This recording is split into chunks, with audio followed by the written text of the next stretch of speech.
Hey folks, hope you guys are having a great Saturday now. I'm doing okay. Still trying to get all my stuff moved into the new room. We got the icon up because 'tis the season. 'Tis the season to celebrate Christ's birth. And I'm going to talk about a couple topics as people are getting in here before we, hop into the game, I guess.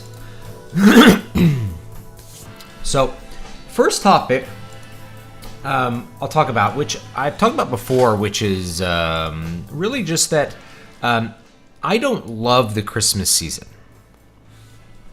Christmas is not my favorite holiday. Not a religious thing. It has to do with all the other stuff that's been attached to it.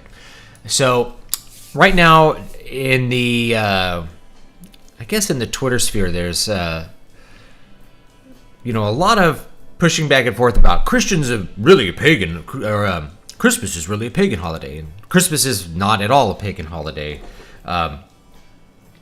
Really, I want to talk past that because I think we kind of missed the point by trying to say that Christmas is a pagan holiday or that it's not a pagan holiday. Rather, what we're really talking about are all of the things that have been attached to Christmas over the years are not necessarily religious and having to do with the birth of Christ and Advent, right? So these are things like Christmas trees. These are folk traditions. So in the classical definition of the word pagan, paganus, pagana, means like rural, is basically what it means. Because Christianity in the early, in the early centuries that Christianity was spreading, it was primarily an urban religion. And it was the people out in the hamlets and out in the country who kind of maintained their own pagan religious practices. And paganism as a religion is not it's really the opposite of Christianity. Whereas Christianity is very orthodox, meaning there's a belief that defines Christianity. There's no such belief with paganism. Rather, you might go to an area and they have some local god. There's like a god of a grove, and they perform sacrificial rites for that god that they've always performed. There's none of that in Christmas, nor are any of the traditions of Christmas explicitly associated with some sort of pagan ritual or pagan sacrifice. Rather, they're folk traditions that have been attached to the season of Christmas over the years, and a lot of them don't necessarily have anything to do with Christ's birth. So, like, what does a tree have to do with the birth of Christ? Really, you have to impress upon it new meaning in order to try to connect it, which is actually the point that I want to get to here. If having a Christmas tree was somehow a celebration of Yggdrasil, which I think it might have been at some point, like some sort of symbolic representation of this world tree concept that you get from Germanic religions that have really now only been preserved in Icelandic texts from the high medieval, people like Snorri Sturluson. This is after the Christianization of Iceland and all of Scandinavia. So if that represents that, people decorating the tree now do not have that association. And so this is something that I've talked about with a couple people on the channel, including Brian Niemeyer, who actually has a theology degree. The idea of folk Catholicism is something that has interested me for a long time, which is how do the traditions of a people become essentially bound up with the way that they practice Christianity. And there's lots of examples of this. Some of these are suppressed, that is, they're really not, they're not licit. And some of them really are approved. This is one of the things I think people missed about like the Pachamama statue thing, is that the Catholic Church has a long history of letting people sort of express their Christian faith in localistic ways, as long as they are like adhering to the sacraments in the correct way and all that kind of stuff. So a Christmas tree is not necessarily pagan because no one who puts up a Christmas tree is giving unto it some sort of pagan association. Rather, the intent actually really matters in in this regard. So yeah, maybe it was something with Yggdrasil at some point, but now it's just something people put up around the Christmas season, a Germanic tradition. And that's what it happens to be. And this goes down the line. Oh, what's a traditional meal? I found out from a mutual on Twitter who's in the Czech Republic that they take a live carp and keep it in the bathtub to kill and eat on Christmas Eve, so they can have really fresh fish on Christmas Eve, which is their big celebration. They really do the bigger celebrations on Christmas Eve. So that's their tradition. I find it a little weird. It's just a folk tradition, right? It's something that's local. It's something that's bound up with the people. The fish doesn't maybe have something to do with the Pisces sign or something like that. All that would be impressed upon. It's just fish was the traditional dinner, maybe because you might be doing fasting throughout Advent for various reasons. Fish was an acceptable thing to eat because you were abstaining from meat until after Christmas. So there's lots of reasons why you would eat fish. But anyway, that's their tradition. It's also their tradition to do what most people in the West do on Christmas Day, which is like the gift giving and the gift exchange and the big dinner and stuff like that. They do that on Christmas Eve. So are they wrong for doing it on Christmas Eve? Like, no, it's just the way that they express that particular holiday. Likewise, you have a character like Sinterklaas or Santa Claus, who certainly with the Dutch expression of him, and I'm Dutch, he's a rather Odinic figure with his staff riding on his horse and eating the hay out of the shoes. But is he Odin, right? If he is somehow an echo of Odin or Wodan or something from a past age, does anybody in the past 800 years having this symbolic Sinterklaas figure remotely think of Odin?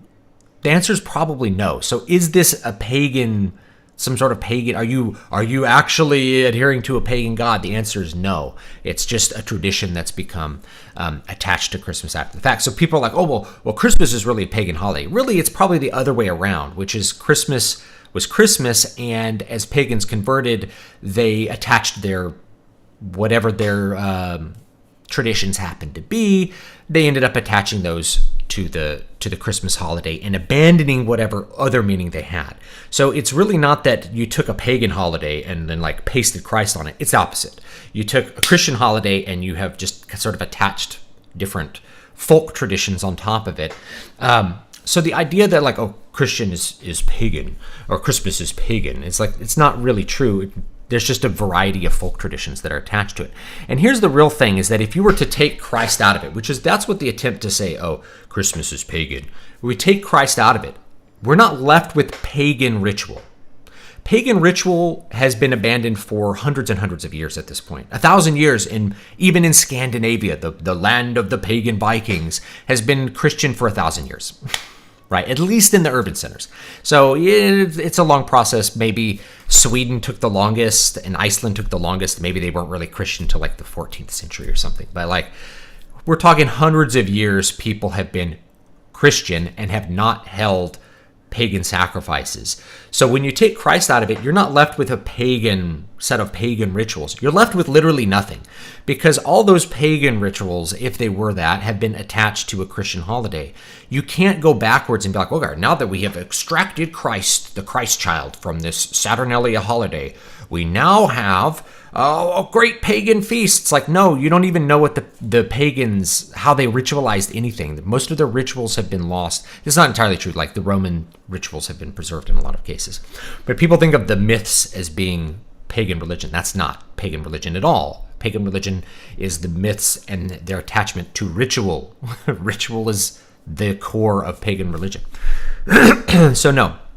You're not left with a pagan holiday. You're left with a nihilistic nothing of a holiday. If you remove St. Nicholas from Santa Claus, we've attached Santa Claus stuff to St. Nicholas, who really we should, the Feast of St. Nicholas is on the 6th of December, and he should be celebrated. He slapped Arius. He slapped a heretic in the face. We should have, that Santa Claus was a very zealous saint, let's say. So we remove that, we end up with nothing. You end up with like the Japanese celebration of Christmas, which is just entirely materialistic. And that's really why the Christmas season is not my favorite season, is because when you have removed Christ from the equation, what you end up with is a nihilistic nothing of materialism. And it becomes frustrating. And the whole season starts to become frustrating because of all the things that are not Christ that get attached to it. People are very busy. All the stores are busy, which means it's inconvenient for you to get things because everybody has an obligation to give presents. If you receive a present and you don't give a present, it's an exchange thing. It's transactional. And that's why I don't like the holiday gift giving. And it's not that I don't like it as a concept. It's that in practice, it becomes transactional. Did you give a gift to the person? Did they give a gift to you? If somebody gave you a gift, were you obligated to give them a gift of equal value? It's completely transactional now and not charitable really at all. People end up being fake nice. I remember as a performer, like I used to play restaurants like 15, 20 years ago, right?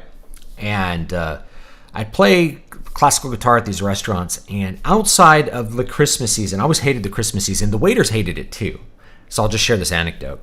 But outside of the Christmas season, you could make a lot of good money. I'd make, a couple $100 a night in a lot of cases. Well, and the waiters would do really well too. It's been a rather expensive restaurant. Man, they were always down during Christmas season because tips were like zero, leading up to Christmas. Nobody tipped. Why was nobody tipping? I thought it was the season of giving. Well, it's because they were cash strapped, but they didn't want to skip the restaurant. But they just kind of like looked at their pocketbook and they're like, we spent a lot on Christmas. We'll give a 5% tip. We'll give a tip, but we're not going to give like 20% of like a $200 meal, which would be $40 tip, right? That's pretty good. So rather than giving tips, they'd give like less tips. As a performer, I got paid by the hour. I think they paid me like $40 an hour, and then I got tips on top of that. So me making a good haul was people tipping the musician. I wouldn't get any tips in December. People were very stingy because they were just like, everyone was having this financial crisis with Christmas. They were spending all their money buying presents for other people because they felt obligated to, and they were just stressed out and in terrible mood all the time. People were mean to each other in a lot of cases, and then it was Christmas Eve was probably the worst gig of all. Christmas Eve, it was busy, but no one gave any money. I don't know if everyone there was Jewish or something and just didn't celebrate Christmas or what it was, but like people that came in on Christmas Eve, it was going to be a really rough night. You were going to have customers, but you weren't going to make a lot of money. But the waiters weren't going to skip work because they really needed the money to buy presents for everybody else, So there's this obligatory equal value gift giving thing. There's a whole set of unspoken rules about who you're supposed to give gifts to, how much it's supposed to be. Seinfeld made fun of this in the 90s, and it was really poignant. We're like, what do you mean you gave me a donation to some charity? And then George is like, how about I make up a fake charity? And I tell people I donated $15 to them. I'll save all kinds of money. It was nihilistic and transactional. So that's the thing that I don't like about the season. It's inconvenient, and there's a lot of obligation that's bound on it has nothing to do with Christ, and is certainly not charitable. Rather, it's completely in the very most classical tradition, pagan. It's a folk tradition. It's a transactional thing rather than something that is Christian and charitable. So really, that's me talking past those points. And I also say it doesn't actually matter if if Christ was born on the 25th of December. There's lots of evidence that he actually was. And Brian Niemeyer's talked about that. That's when we celebrate it, and really most of the pagan things are just pasted on top of it. It's the opposite of what the little new atheists want to say. So you're talking about a Christian holiday that, as people converted, they just kind of brought over their winter traditions with it. Oh, well, in winter, we like to have this Yule log, or in winter, we like to do decorate a tree, or in winter, we do this. And so then it becomes associated with Christmas and the whole Advent season. That's not a pagan ritual. If you take Christ out of it, you're not pagan. because you can't go back to it. You're not going to the grove to leave sacred bread, or like you're not bringing in a lamb to the grove and saying a prayer to the god of the grove and letting the lamb go into the grove as a sacrificial offering for the god. You're not being pagan. Paganism is like gone, right? Any attempts to do paganism now are not even really a revival, rather they're a new invention. It's an attempt to reinvent new pagan rituals, new paganism based on old mythology. The actual folk traditions, all of the rituals that people performed, when they stopped performing them, they were lost. That was the end of it. Okay. So anyway, that's my little rant today. So there we go.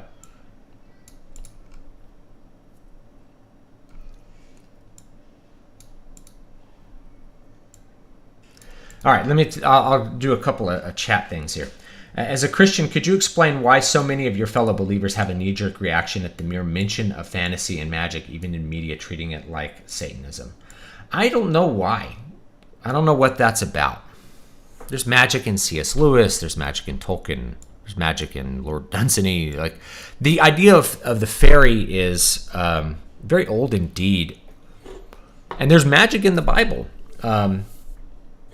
I know it sounds weird, but again, if we go back to the idea of paganism as a big concept, paganism was not the myths. Paganism was practices, and there was different religious practices, some of which were intended to be magical. So performing magic was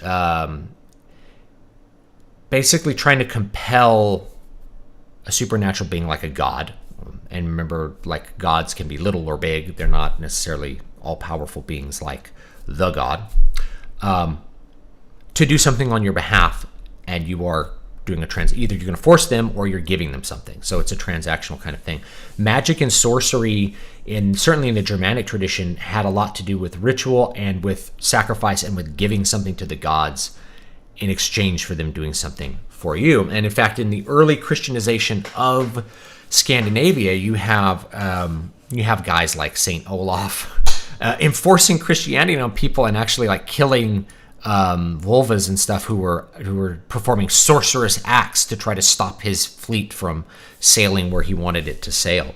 So you have things like that that are part of that tradition, people actually trying to perform magic. In the Bible, you have Saul goes to a seeress, and she performs a ritual to bring forth the soul of the prophet Samuel to speak to him.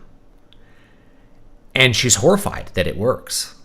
And Samuel is very angry about this witch bringing him from his rest to try to speak to Saul. And Saul is quite terrified as well. So there are these things in the Bible. These things do exist going all the way back. Is magic always satanic in a fantasy setting, though? No. Why? Because we're not operating in that realm. We're not performing sorcery on behalf of the gods, usually in a magic setting. Rather, you're performing some sort of natural science is what it really is.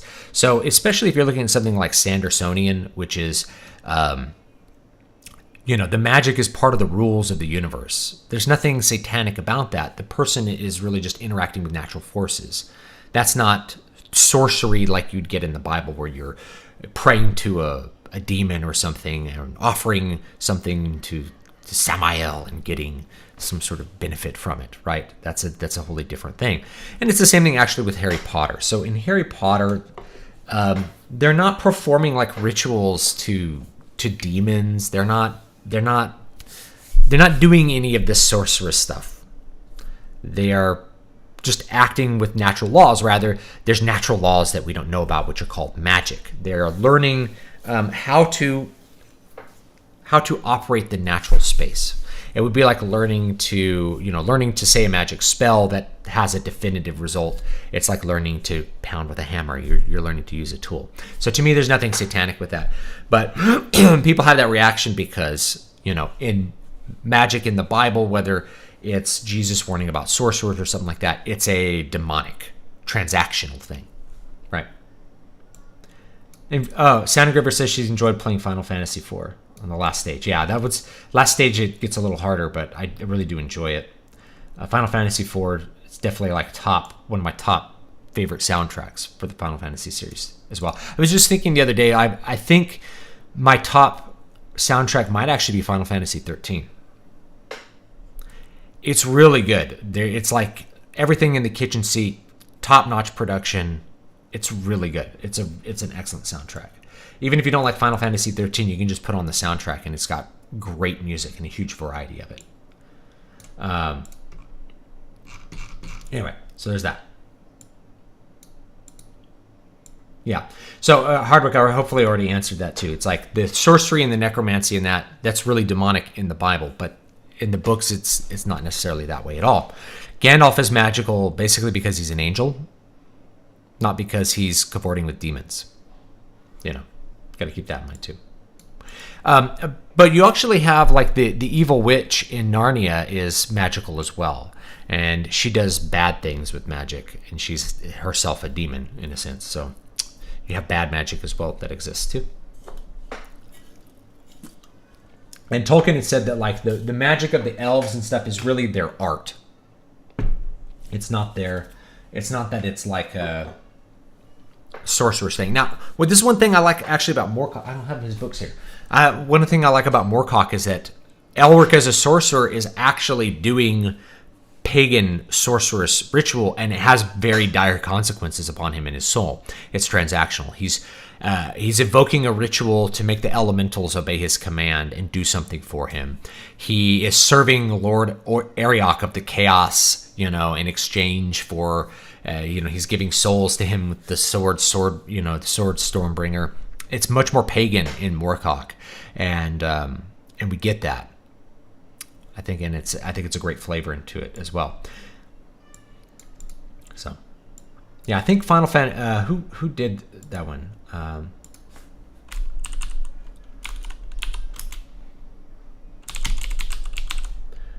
Masashi Hamauzu. Yeah, he did such a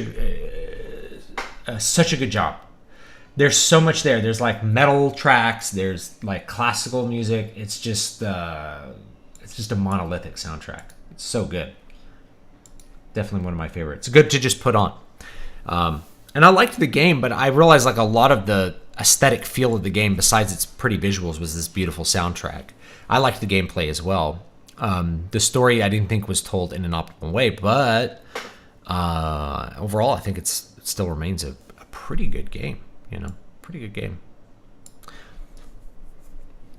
Big reason why sorcery is forbidden in the Bible is because it's of the devil. Yeah, speaking sorcery IRL opens you up to influence by the devil and his fallen angels. Yeah, you're evoking demons. You're getting magic from demons. Prayer doesn't work that way. Prayer is thy will be done.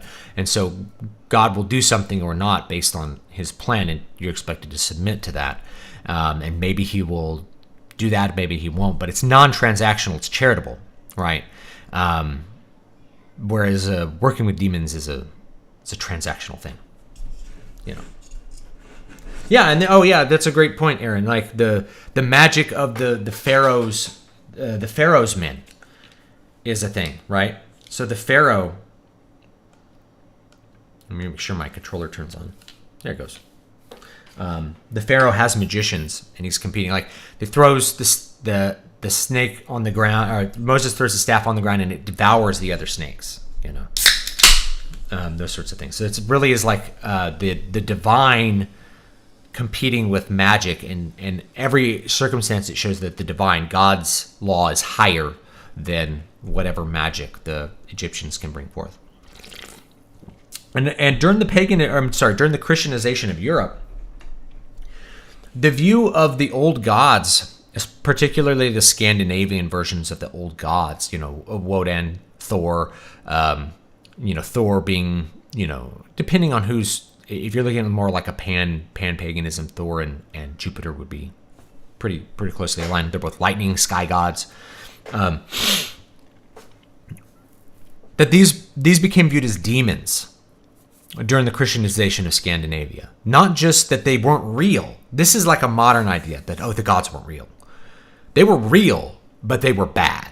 and that this Christian God was greater and would conquer them, and that he was the ultimate creator God. That they didn't necessarily view Odin as non-existent, but evil and should not be worshipped. That worshiping him was evil, that he was like a demonic being, and that he'd be conquered by Christ. Seems weird to us now who are so separated from paganism, but that was part of the Christianization, certainly of Northern Europe. And the Christianization of the Roman Empire has its own trajectory in history as well, where you had this like monument to triumph in the Senate. You took it out, you put it in. You took it out because it was pagan. You put it in because like Julian the Apostate was there. You took it out, you put it back in because you decided that didn't matter. Like there's all kinds of things like that. Yeah. So Adrian has this great point. The devil and his agents are far more intelligent than us on his own. Brian Niemeyer makes this point. You're dealing with someone who basically, because they're non-material, it's like they have infinite IQ. They're very smart. It's kind of like wishes on a genie. You get screwed in some horrible way. Yeah, it's the monkey paw thing, right? Maybe you get what you want, but something bad happens to it. And that's a great theme in literature, by the way, too, is the deal with the devil. I did a video on that. The deal with the devil always turns out bad for the person making the deal. And there's some exceptions like bearskin. And I like bearskin. Bearskin is a German fairy tale. One of my favorite fairy tales. A soldier makes a deal with the devil that he's going to wear this bearskin and not bathe and cut his nails and not pray to God for like 7 years. And he actually beats the devil at his own game and comes out rich in the end and gets what he wants in the end. But it's really a tale where there was only one person who did not reject bearskin out of hand for his horrible appearance. And then it was, there were 3 daughters, and I think the 2 older daughters end up killing themselves or something when they find out how badly they treated the richest man, the bearskin, right? Because at the end he can pull infinite gold out of his pocket, but at the end he can finally bathe, but he also gets the infinite gold. He gets both. So that's one of my favorites there, because he kind of gets the better end of the devilish deal rather than having it be. And his thing is like, I think God will forgive me if I don't pray to him for 7 years, but if I live a good life or something like that. So it's pretty good.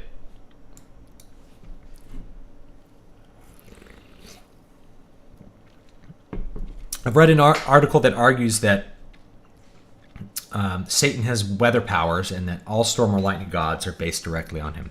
It's an interesting idea. I don't know. I'm not into trying to remove all subtlety from things. It's subtle, right? And we don't know for sure what Thor was or how he was viewed, particularly by the Germans and the Britons. We do know that they wore protective amulets around their neck, and they prayed to Thor when they were at sea. And there were even Christians that said, I pray to the Christian God when I'm on land, but when I'm at sea, I pray to Thor because he has command over the weather. Kind of an interesting idea. There it is. Final Fantasy 3. All right. Let's see what we were doing.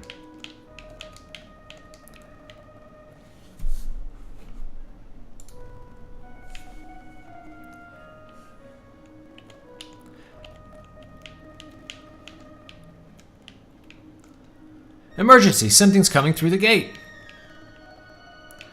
Oh no, what's coming through the gate? Is this the gate?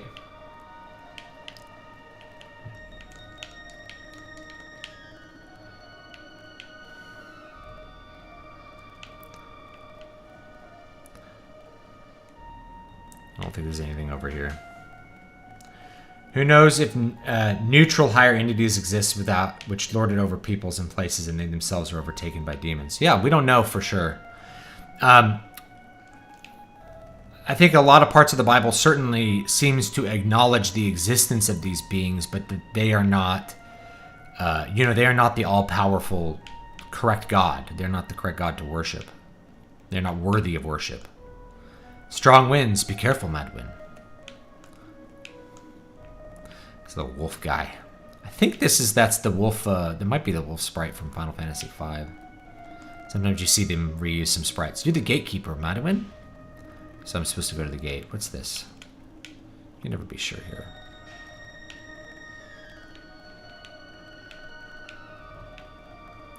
Yes, okay, Hardwick, that's correct, right? Like, John C. Wright wrote that the usual suspects like Harry Potter don't promote the genuinely occult worldview. That's true, but Elric comes dangerously close. Yes, and because Elric is a tragic figure, I don't think Moorcock is actually promoting it. Rather, because he's a tragic figure experiencing bad things as a result of that, of his I guess, adherence to that. That's really what makes it interesting to me. And why I don't think it's necessarily promoting an occult worldview. It's not that Elric gets, like, loses everything that matters to him in the end. You know.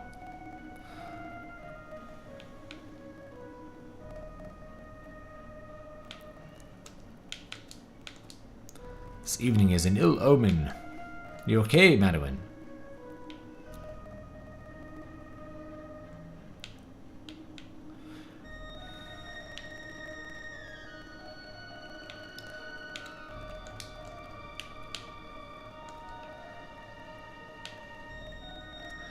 So there was a disturbance at the... I may have to, like, walk up and over. I don't remember. Don't remember where I'm supposed to go.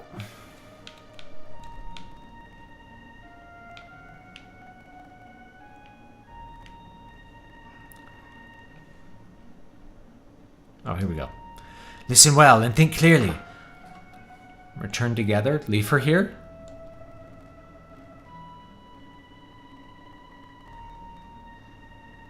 We'll return together.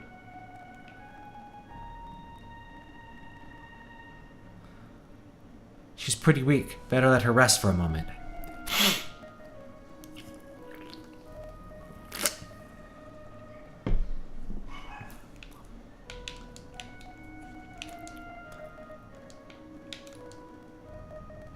Did I awaken you?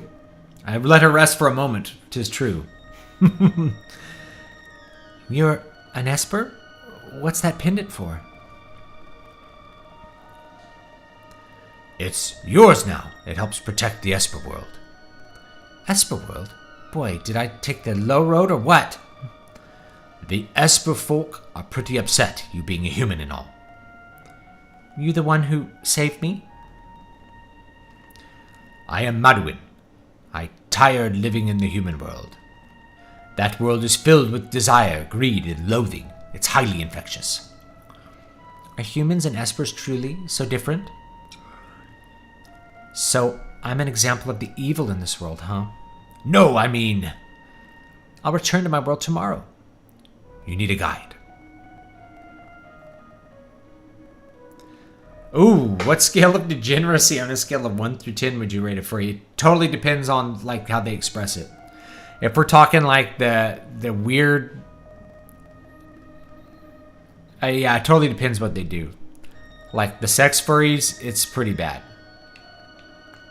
But they're not having actual sex with animals, hopefully. It's hard to say. Some people just like to have furry avatars and stuff like that. And that's not really...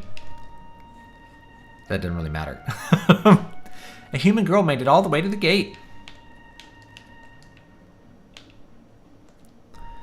As this generation of humans knew about our abilities and decided they wanted to utilize our powers, it would be a total disaster.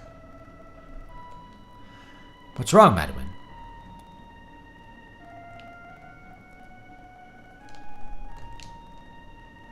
Do I have to go get her, or is she with me? Whoa, there's a fairy up there.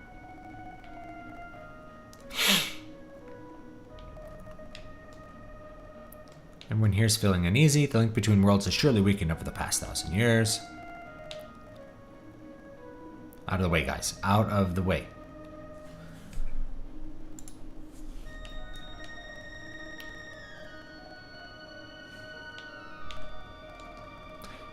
You better do away with it. Humans and espers are incompatible.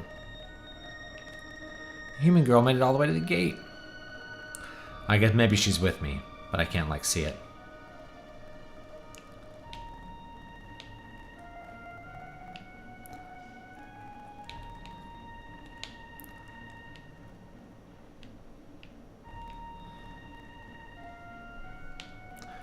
Oh, there might be... I like how I'm checking for items. I don't think there's any items in this, like, part of the game. What am I doing?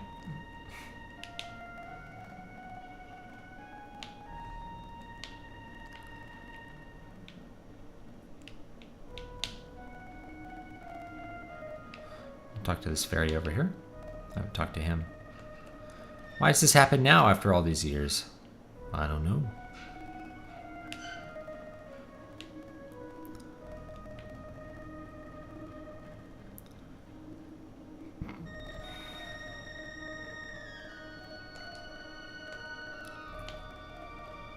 There we go.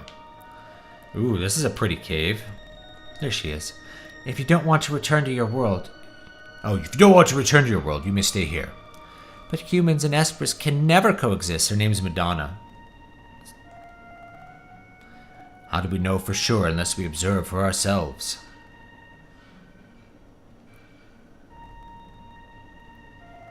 How do we know? Unless we...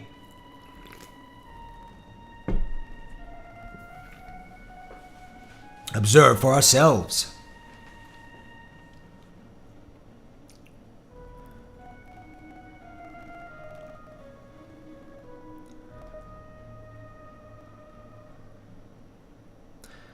We've given her a name.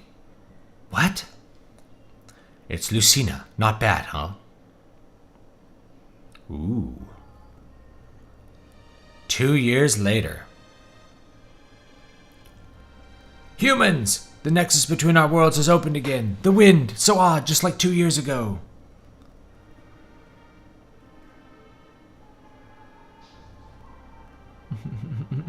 Egyptian gods with animal heads and furry, same spirit. But something's different now. Troops have come seeking our magical power.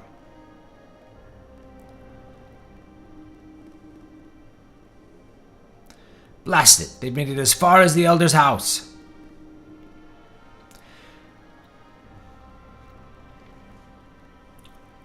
Aha! We finally found it! Those ancient writings told us of this world and described the awesome magical properties of these beasts. Grab them. Riches to any man who captures an esper. Go!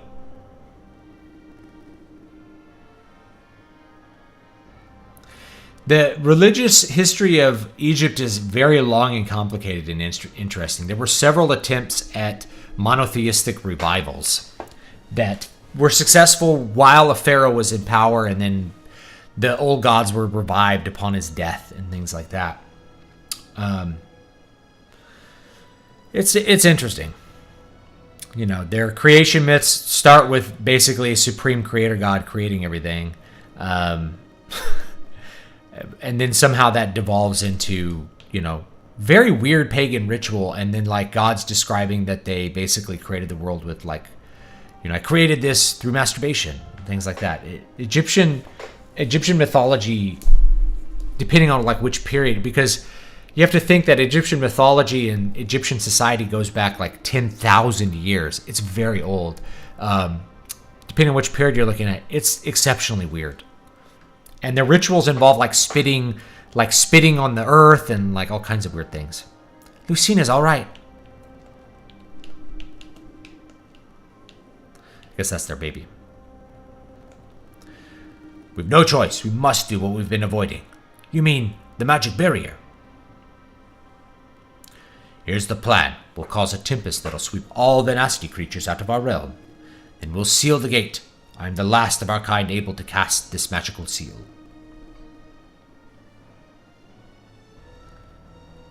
Yeah, polytheism was a corruption of their beliefs. I'm trying to remember the name of their original creator god. Mutt or something. It's fallen out of my brain right now, but I'm sure Sure, somebody watching is a better expert than me and knows. Yeah, and there were several attempts, I think even during the reign of Tutankhamun or his father, there was a monotheistic attempts to revive the monotheistic original religion, which was dedicated to like the one creator God. And then those ultimately don't last longer than the pharaoh because the pharaoh dies and then they go back to their old beliefs. But in your state, you might just pass away, but at least we will finally be safe. Madonna. I, for one, will not miss the other side. Let's do it. We have no other choice.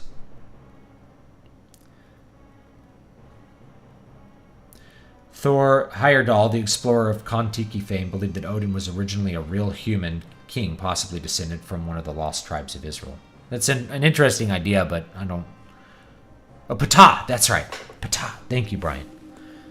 That's it. Ptah made all good things, and you know he was a singular creator, and he made all the sun and moon and everything, and it descended into a polytheistic set of cults. And each god had their own cult. There was like an Anubis cult and all that sort of stuff. This is all because of that human girl. Nonsense. I'm sure she helped the others find us. Get a grip on yourself. No, she's one of them. Soon she'll be wearing our hide. Ugh.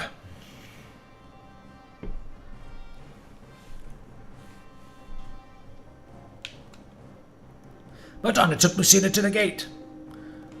Okay. Thank you. Let's get this music up a little bit.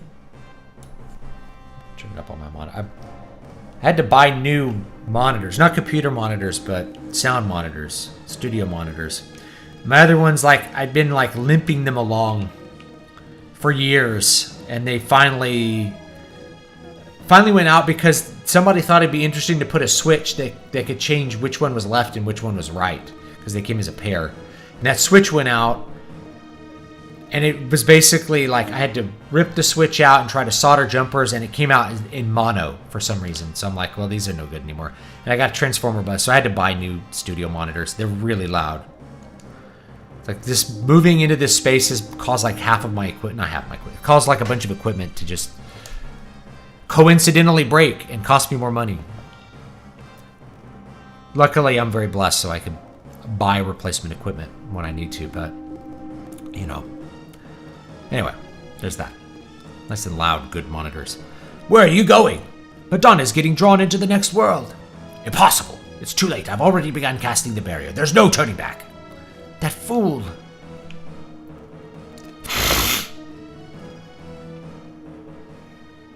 Look what popped out.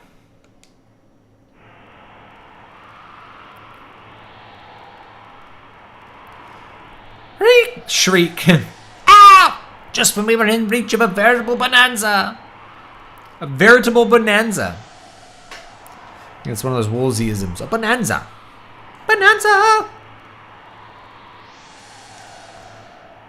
Madonna. Edwin, I'm not their friend. I understand that. Thank you. Can you make it back here? Sure. Lucina. Madonna!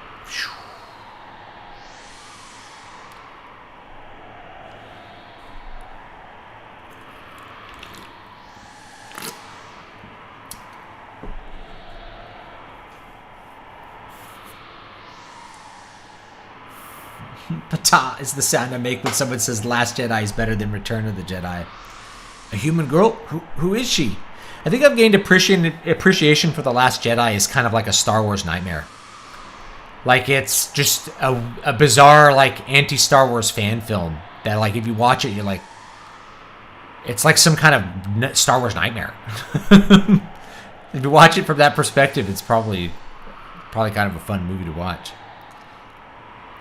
It's awful in so many ways. Please, take care of my baby. Your girl? Then she's half human and half... How absolutely fascinating. Mwah! She will help us realize our dream faster than we ever imagined. No. Quiet, my dear.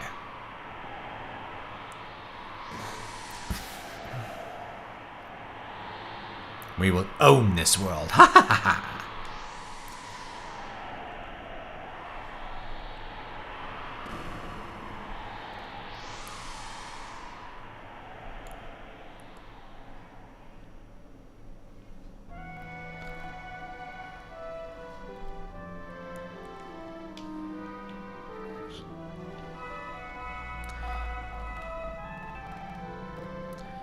That was my father? I'm the product of an Esper and a human. That's where I got my powers. Now I understand. I can finally begin to control this power of mine.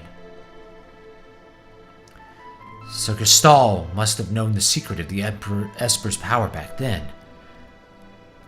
And those Espers at the facility were grabbed during that expedition. That means Juno's power came at the expense of an Esper. They can't get away with this. We have to strike back. What's happening in Narshe? Maybe we should head back that way.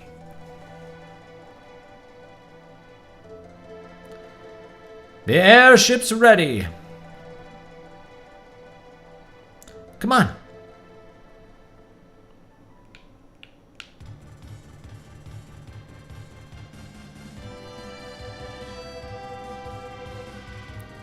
Yeah, mine were Mackies. There's this little switch and it went out, and I ripped it. I soldered out the switch and I soldered in some jumpers, and then it came out mono. So maybe there was like some kind of piece of solder somewhere. And it came out like distorted in mono. I was like, man, it's just not worth the effort at that point. Like, what's my time worth?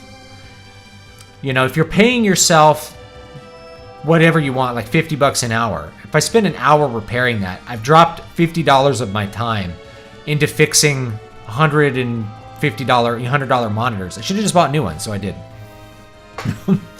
Now I still have them because I could use them as passive speakers, but I don't even know the ohms. I don't know the resistance of them, so I might just throw them out. Like they're probably decent sounding passive speakers, but I don't know what I'd use them for. I threw out an old pair of monitors I had that had transformer buzz. I'm like, I'm not going to replace this transformer. I'm not doing that.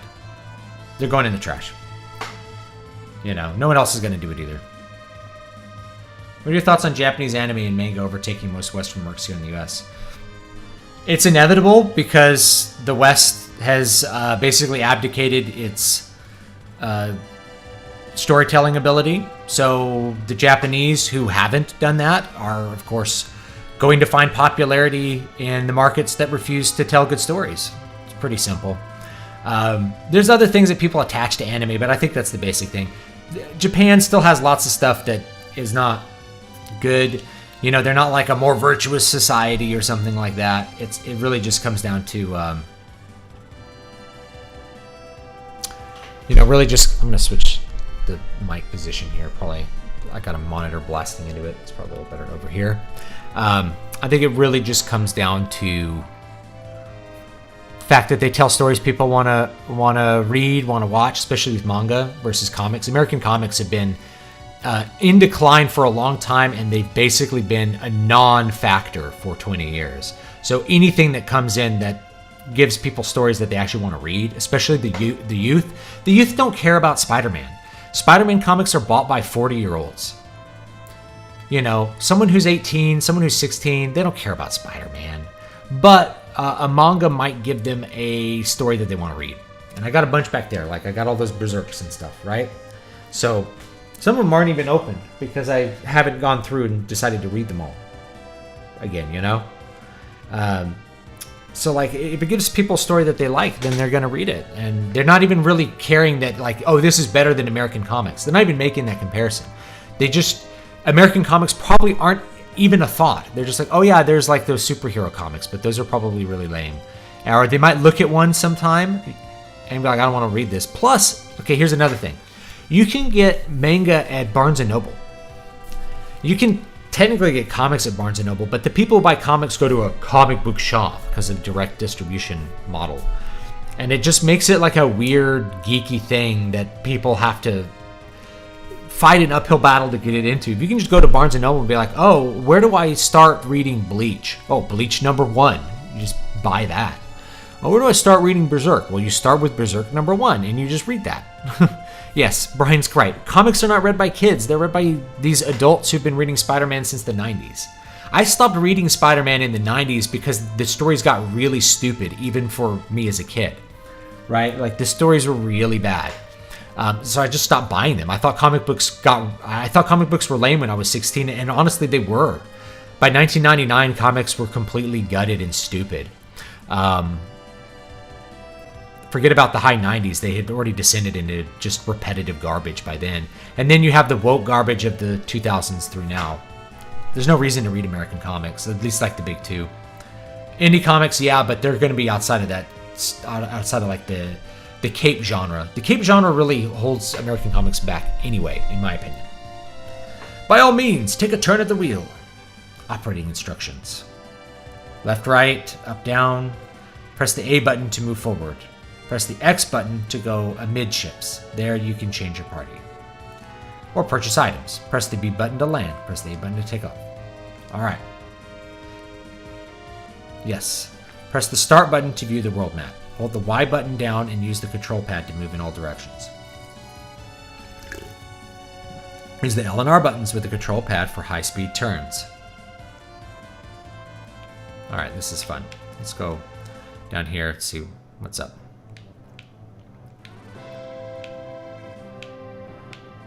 Yeah, Fiona Wolf, I agree. Yeah, it's just like dark anti-hero. You know, like the first person to do it, it's cool. Like, I don't really like Watchmen, but, you know, the first person to do Watchmen can do Watchmen because no one had done it. After that, it's no longer subversive. It's just lame. You know? It's just, oh, more people behaving badly. Woo. You know, anti-heroes are only interesting if there's heroes. So once you get rid of all the heroes, what's even the point of what you're doing? Alright, I can talk to my friends here. I'm alright. I'm sure peace is within our grasp. Let's see who's in my party. We gotta put our brothers in.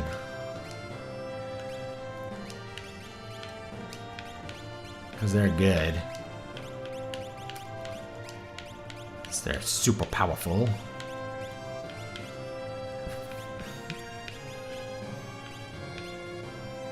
And I'm not sure who to put in here. Probably Lucina. Maybe. Key's low level, but I think he gets better as you go. What's your favorite airships? I like the ones in Final Fantasy 12. I just think they look really cool. They're really like futuristic ones. Yeah, I like the ones in Final Fantasy 12.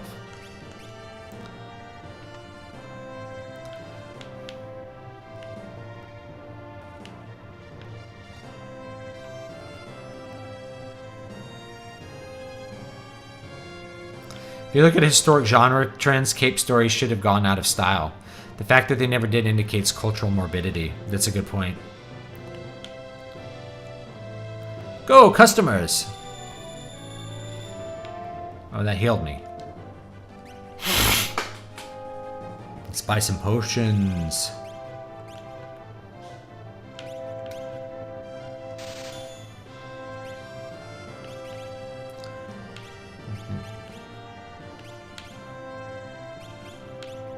Alright. Studios have been blaming every superhero movie flop this year on the coof. Yeah. I predicted, maybe too early, like 2 years ago, that, like, what's the most important thing in life? Being free of obligations. Otherwise, you lose the ability to gamble. The superhero, like, the trend has gone and died. And Razorfist did a video on this, that, like, these trends, they happen, and eventually you get to a point where, like, everything is about playing with the trend and subverting the trend. And we've been at that place for, like, 4 years now. In which case, that means the trend is really over. So I think people are going to be kind of done with cape stories.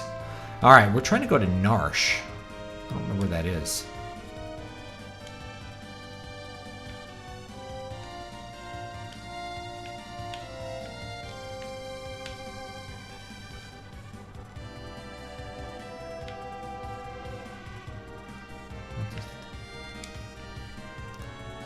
Oh yeah, we could just kind of hover around in this way. I don't remember where Narsh is.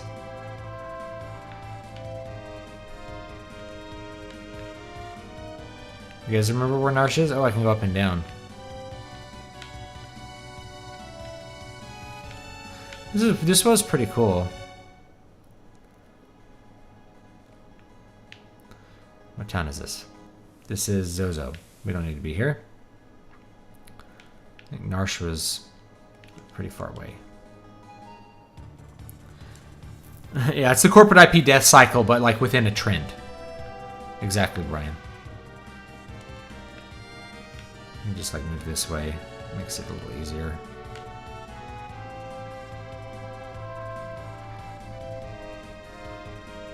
Narsh over here.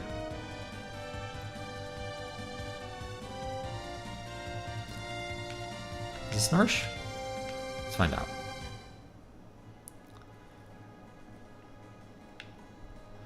Should just look up. No, that's Figaro. Let's look up a map.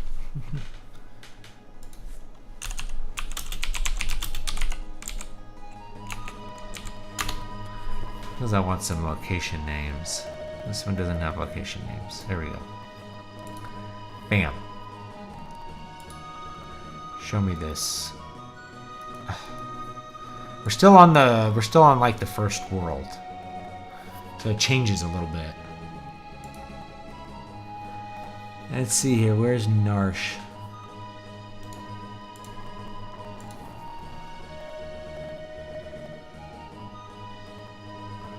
Oh, it's way up there, okay. That's right, it's the first town. It's up in the mountains.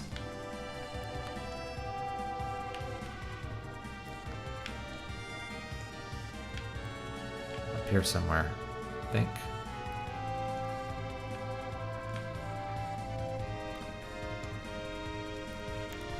Yeah. There's the desert. Is it up here?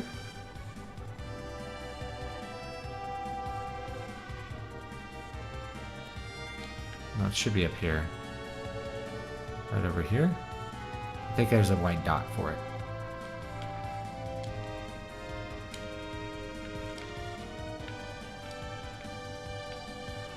Nope, that's not it.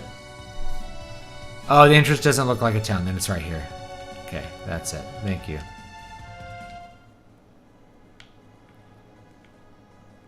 It's up here. There it is. Uh-oh, we're gonna have to fight some goblins or something.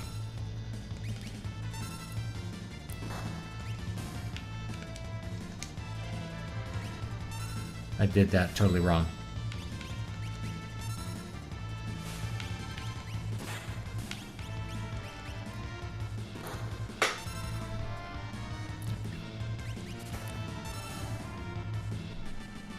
Yeah, I can't wait till superheroes die out. That's why I think, like, in-game, really, for fans of, like, the MCU, that should have been it.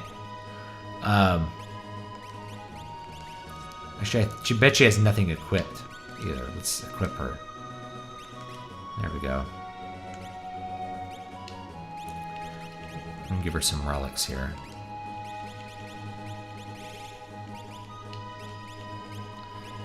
Do I have 2 earrings? I hope I do.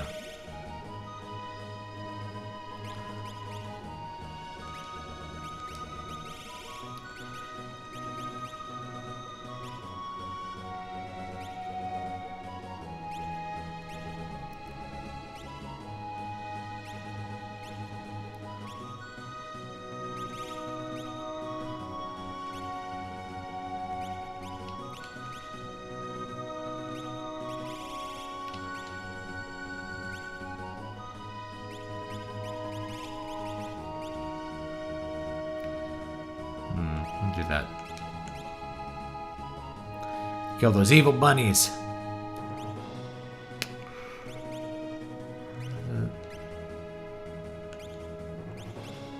Skills. It's under skills.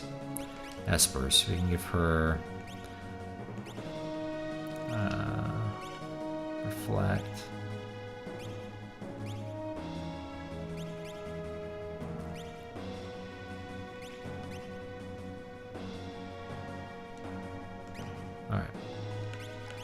There we go.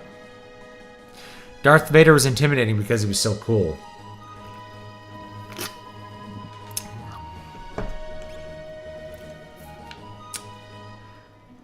That's why I didn't like... One of the things I didn't like about that stupid thing in Rogue One. Where, like... Whoa, there's a ghost. Alright, yeah, we did this. Okay. Okay. Okay.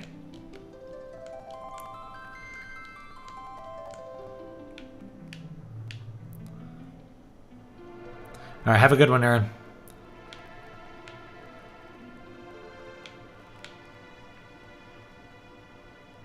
We've been waiting for you. This way, please.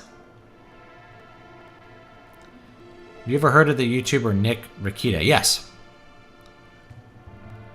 Yeah, I know him. I know of him.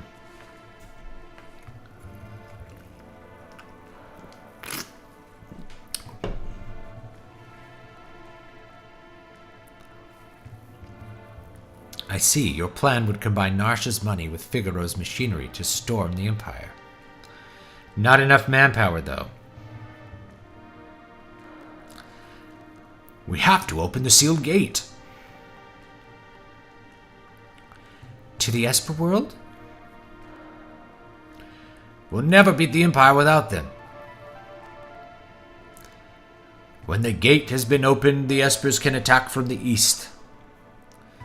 We'll storm it at the same time from the north. No way around it. We must get the Espers to understand. We have to establish a bond of trust between humans and Espers. Only one person can do this.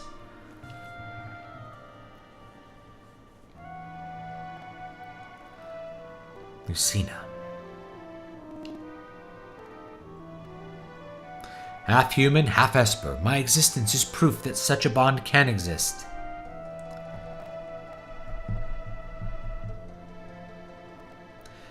I'll do it. I'm the only one who can.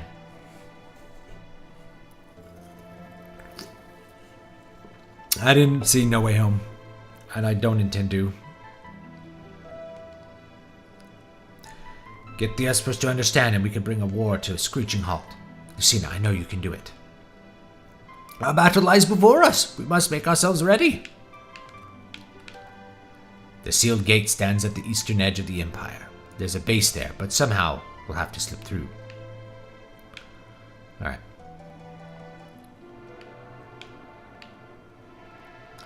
Yeah, I don't plan on watching it.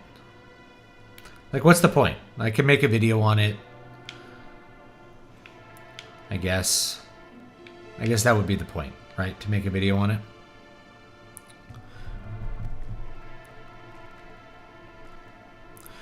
Currently reading Water of Awakening on my Kindle. Please enjoy it. I hope you enjoy it.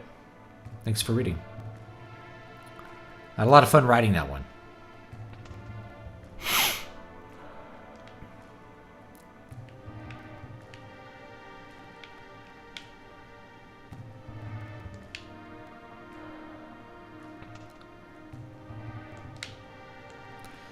How do I get out of where I'm at? Oh wait, no, I can walk behind this building. That's right. Boop, boop, boop. Duh. Alright.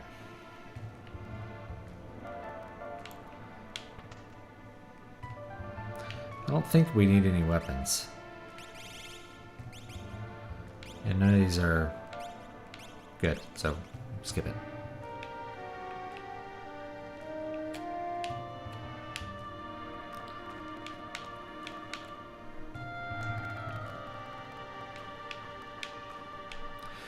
Zimamaru, the question is not stated correctly. So you can go with a quote from Christ, which is, let me find. I don't remember it exactly. I don't want to misquote the Bible.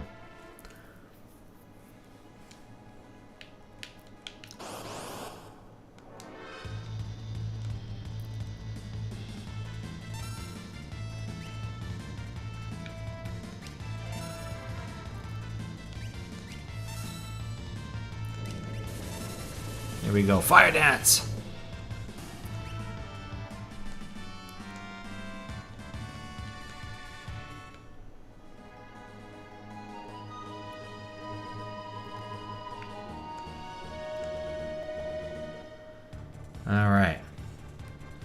And we gotta go to the eastern edge of the empire here. Alright, it's gonna be down in the bottom continent. Alright.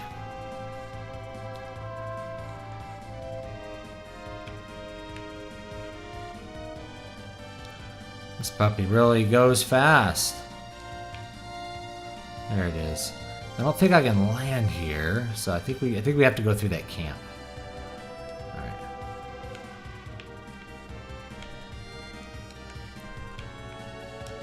There we go. I can only land on the grass for some reason.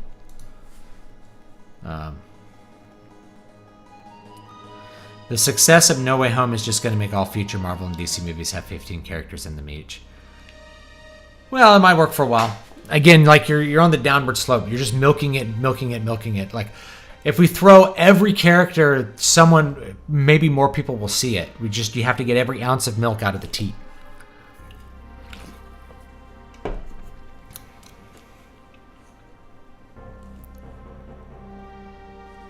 That's odd. No Imperial soldiers. Let's get this over with.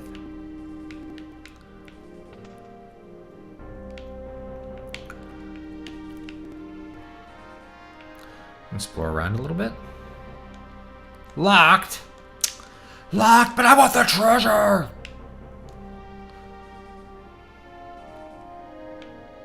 No less than 3 Spider-Men will appear in every Spider-Man movie. I mean, that's what Endgame was. It wasn't even really a movie. Like, I'm like, it doesn't really make sense as a movie. It's just an experience. It's an experience for Marvel fans. I called it the capstone experience, which is like, it's just the last little thing before we should all turn off the TV and stop watching stuff. It has every hero in it. It's got every little thing referenced over and over again, a bunch of little emotional moments, and then it ends. And that's how it ought to be.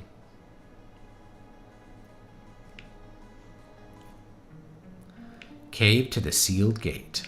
Woo. Assassin.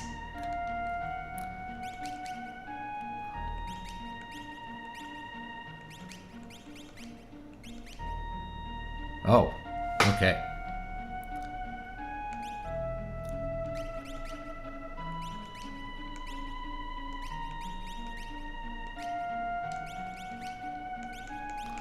Let's do the Optimum. What are some good indie movies you'd recommend? I don't know.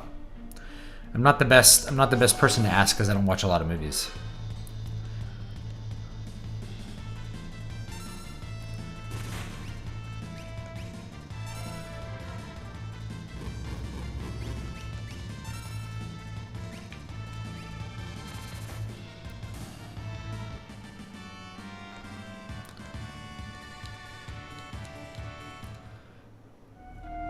I have not watched Razor Fist videos on Black Pills yet. Matrix 4 is something that, like, I might want to watch just for the memes. Abandoned Hollywood. People have habits, man. Whoa, that hurt me. Maybe I float.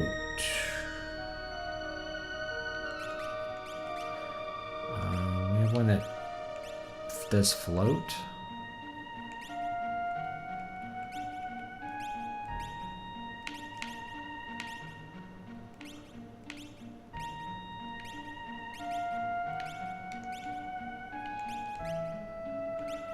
We have float.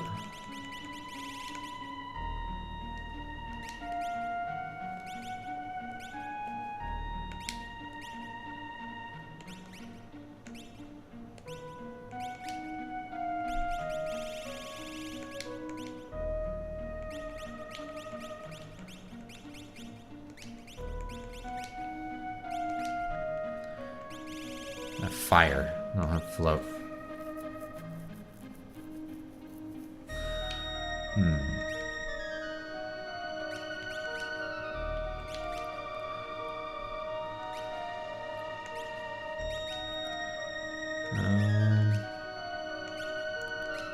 This one does have float, but he's already equipped.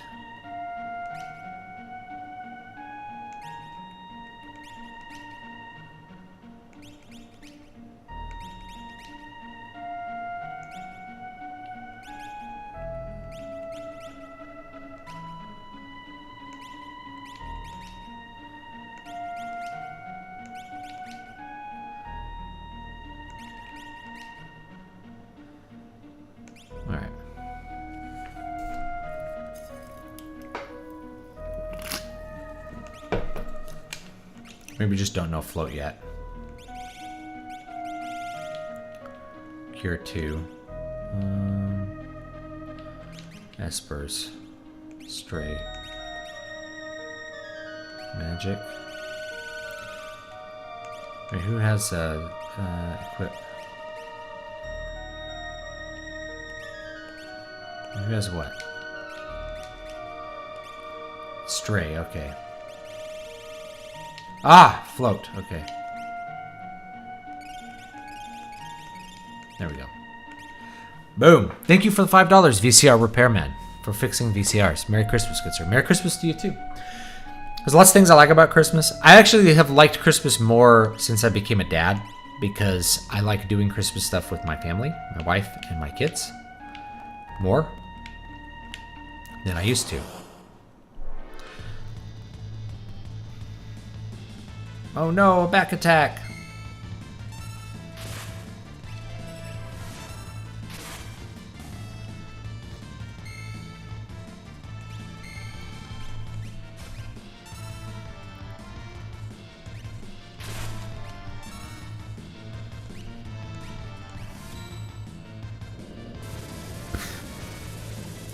A fire dance may actually heal them. Oh, it does. Dang it.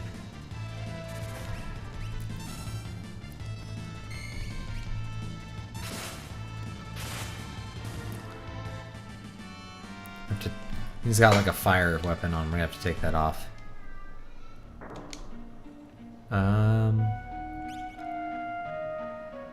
Equip. Flame saber.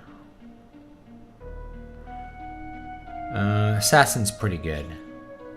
So we'll just put that on there.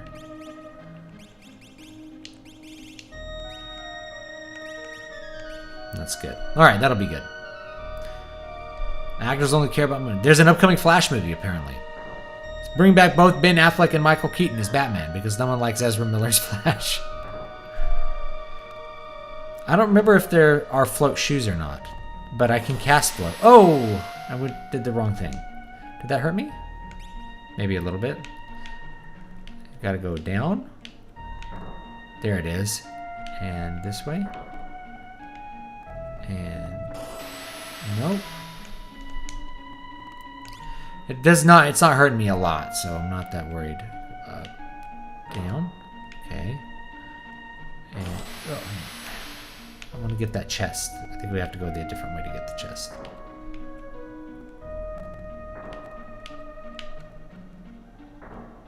Oh, I see. It starts changing.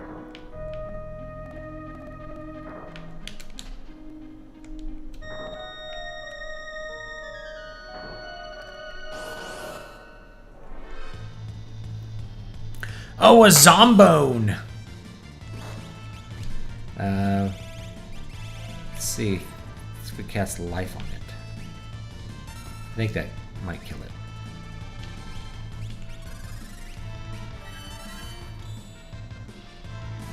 Yep. Kills it instantly. I don't know if you've already talked about this, but I have heard the Hassan Piker Sam Hyde fight. I know nothing about it.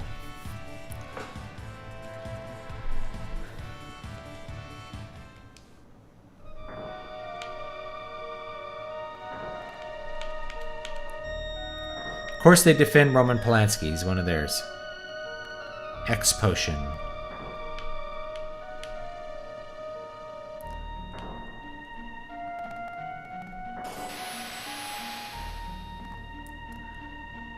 Alright. Boom. I don't think there's a door down there. It's a little bright in here, sorry. Like studio lights on so you can see me. I mean, I could probably, like, it's really bright in here. I could probably start turning some of those off. Like this. And just like adjust the camera. It's still like pretty bright. Remember we used to like play games in like bright TV rooms? I remember that.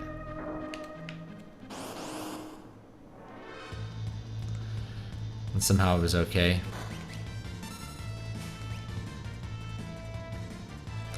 30 MP is a lot, but It kills it pretty fast.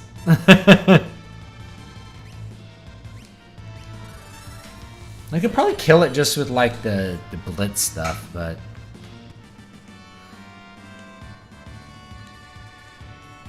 key gained a level. Recently listened to your "Don't Give Money to People Who Hate You" stream. You could buy Brian's book. Yeah. The first reason to stop giving money to people who hate you is for you. It's for yourself. To improve your own life. Well, that's interesting.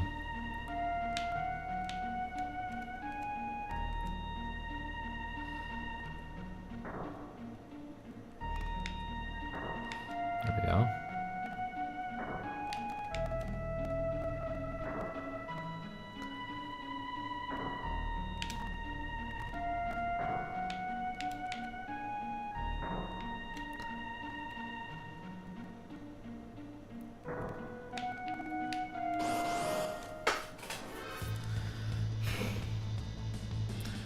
Oh. Let's see what the crossbow does here.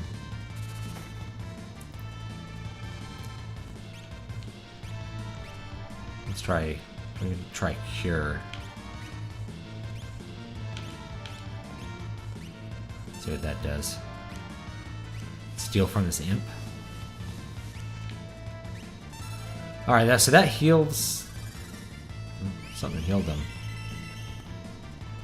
Alright, so they get damaged by that. Ooh, he died. Oh, he came back. Couldn't steal. How did I do that wrong? An ing, not an imp, an ing.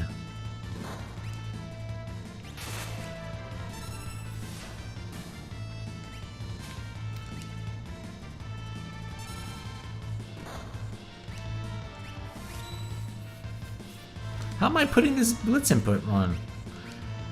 I'm pretty sure I'm not. There we go.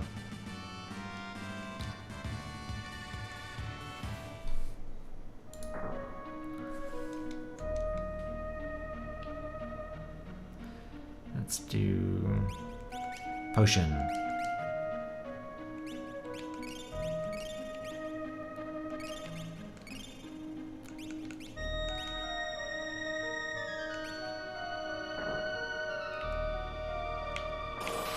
Ah! I gotta get down there. That's so stupid. Piker's a social media. I don't know who that is. I know who Cenk Uygur is, I think. Maybe I was doing it backwards. Like instinctively backwards. Yeah, I was doing it backwards. Oh, that heals him. The fire heals him. Dang it.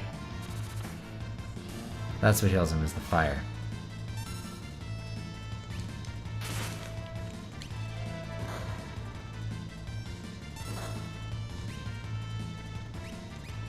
Suplex! Miss, because they're flying.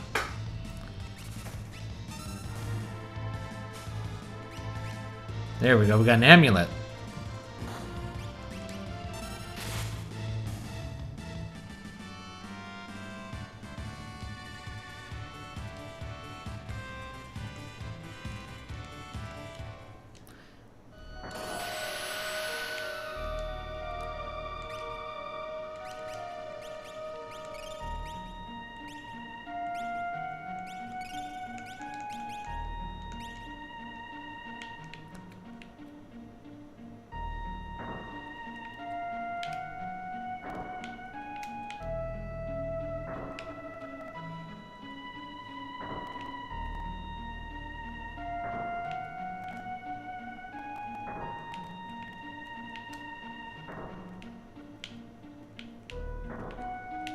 There we go.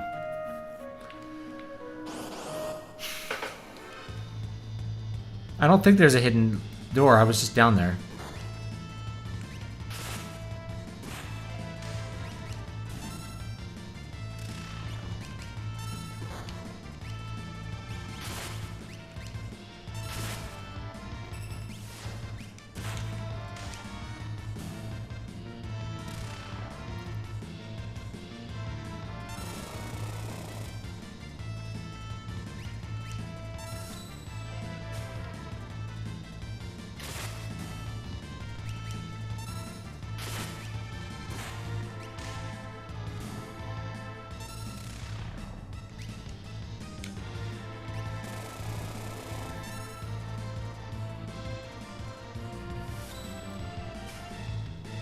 Can't suplex it.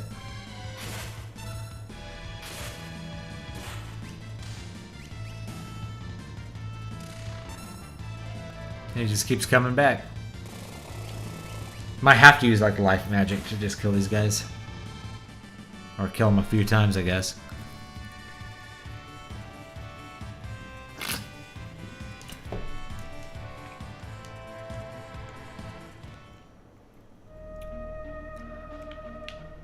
Alright. There's a door there. But we're gonna get the chest first. Get an ether. Very useful, those ethers are.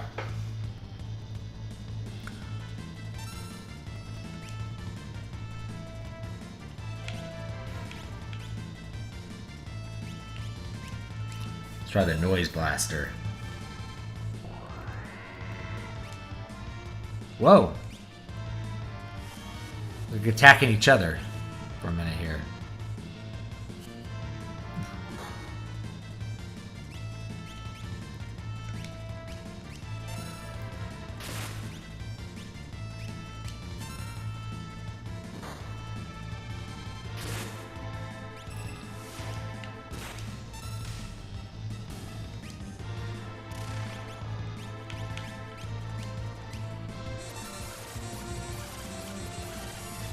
They're all healed by the poison.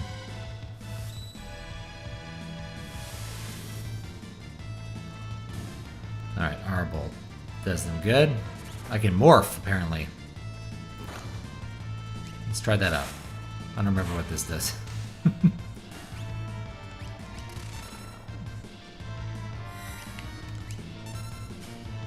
become the Esper.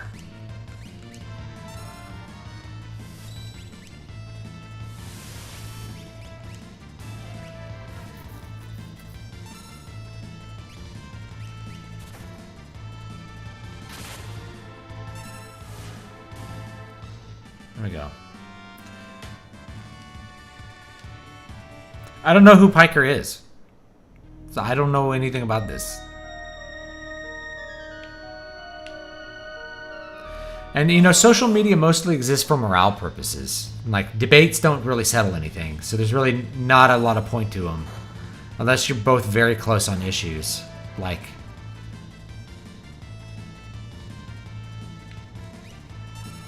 I don't know.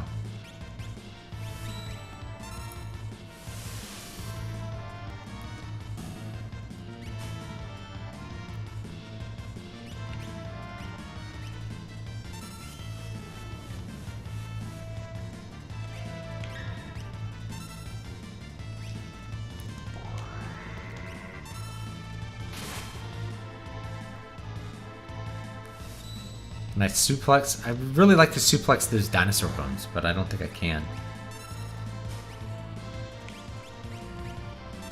Doesn't have anything.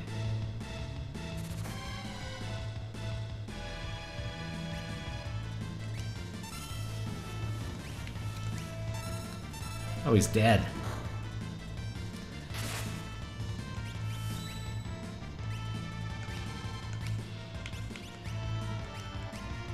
Come on, guys. Finish this up.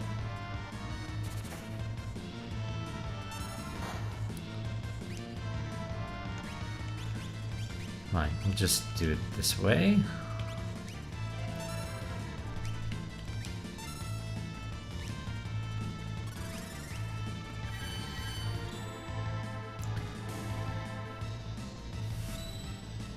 Oh, they're gonna, like, fight in the ring. That's weird. I think I'd rather challenge someone to a gunfight. It's a duel. We'll just, we'll see who lives. Like, what's the point of a fistfight?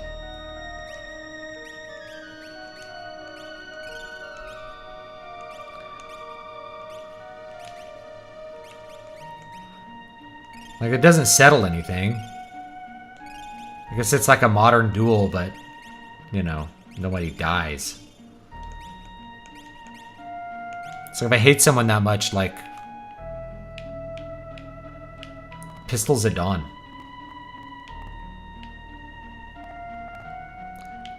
Let's see if we can get this.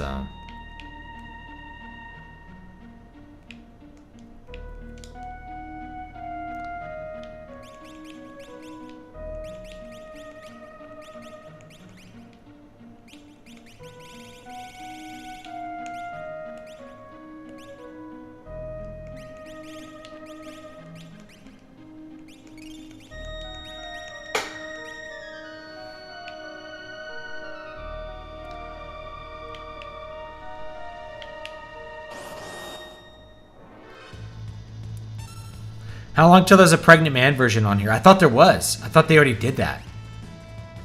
Yeah, I thought they already did that.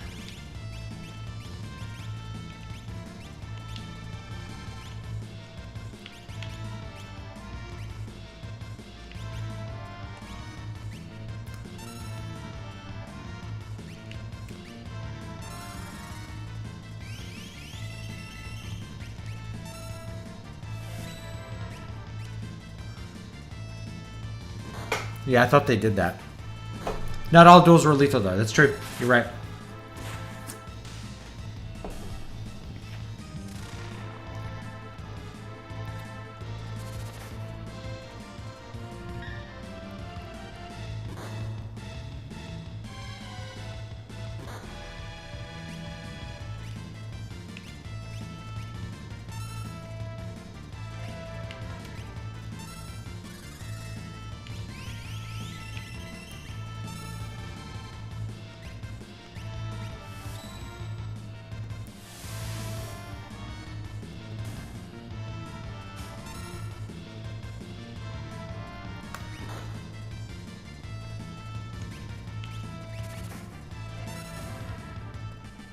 There we go.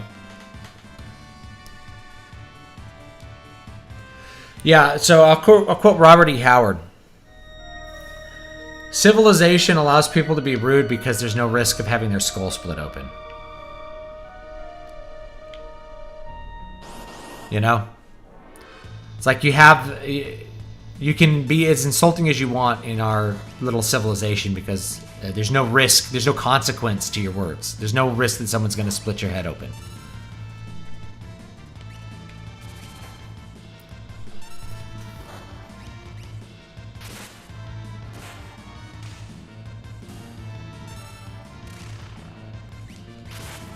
I think that death blade is what's doing it. Like, if you use the death blade on him, it just makes him come back to life. I think I have to take that assassin blade off.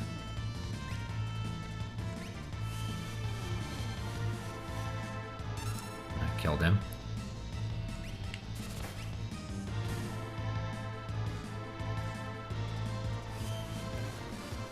Life shaver.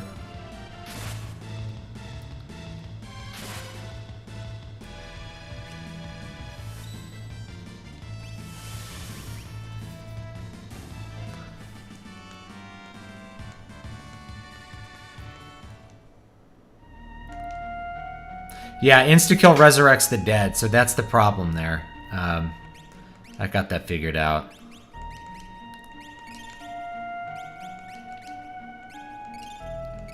And since he's like counter-punching everything, it's causing problems.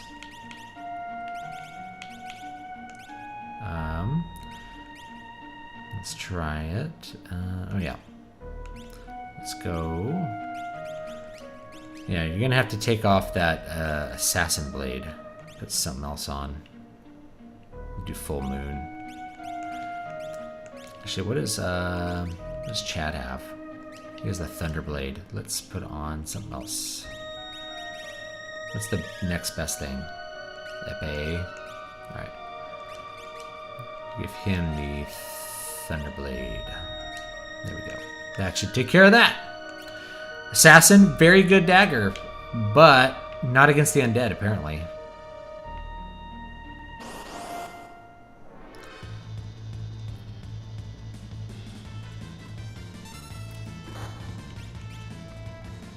Oops. It's eye drops.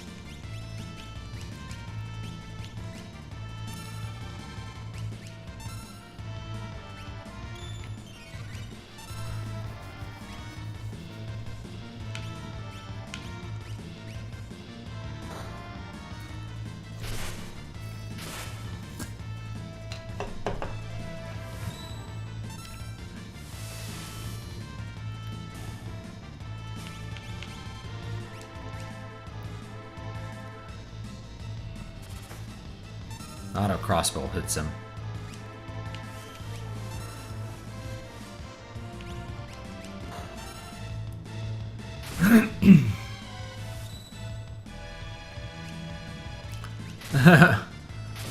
That's the problem with Blitz, is like somehow I missed my Hadouken. I don't know till like way later. Oh, she's dead.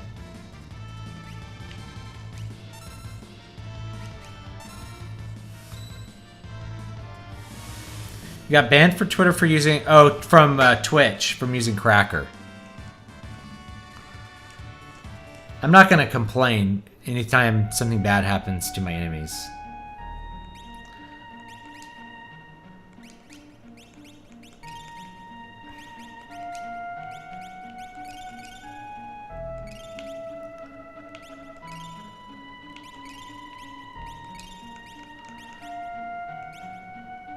Give Chad the Rune Blade because some of those tool skills damage determine my magic power. Oh, good idea.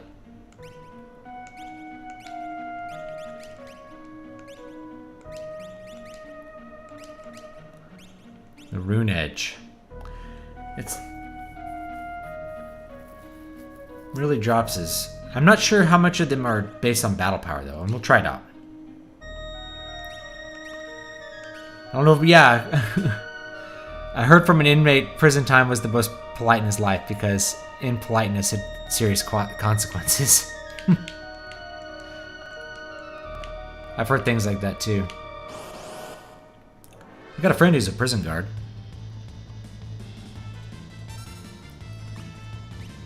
Let's see if the crossbow damage stays high with like the Rune Edge. Still stays pretty high.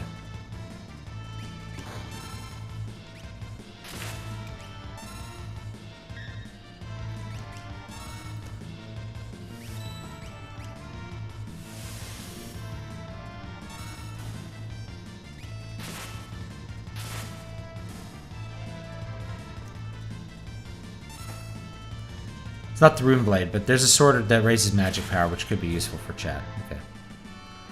Alright, we'll switch it out for something else. Lucina learned something. Is civilization inherently feminine? I think civilization exists for the benefit of women more so than men, but that doesn't mean it's feminine. It's more about controlling and directing masculine power. You know, the reason civilizations produce more people is they're obviously better than not civilization. I know that sounds weird, but it's like, if it can produce more people, then obviously there's a reproductive advantage to it. And therefore, it's good from a purely biological perspective. But yeah, I mean, civilization exists more for the benefit of women than for men because women are essentially less powerful than men physically. So things which make it so that they are able to have protections, physical protections by regulating masculine behavior is a benefit to them. Okay, I see what we can do. We can go up there, there's a switch, and maybe we can go back and get that chest. Prisons filled with pedos these days. I guess that's good. We don't want them on the. We don't want them out among people, right?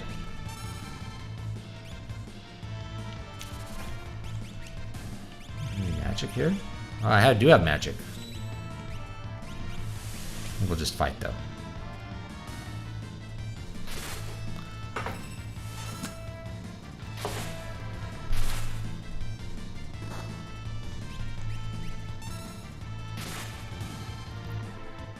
You know, if you think about the law, like people love to talk about divorce law because it's just the hot thing, you know, because divorce is a big problem.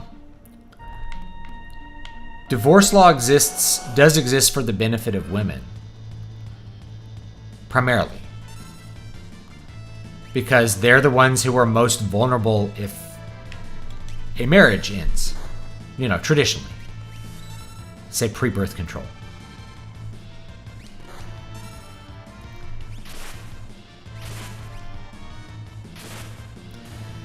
But if a woman is getting, say, child support from a man,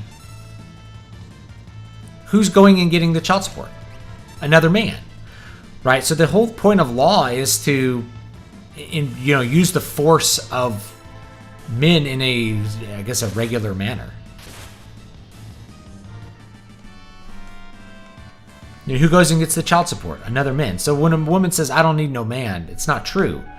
She needs some men. Heard a distant sound. You need some men, not other men.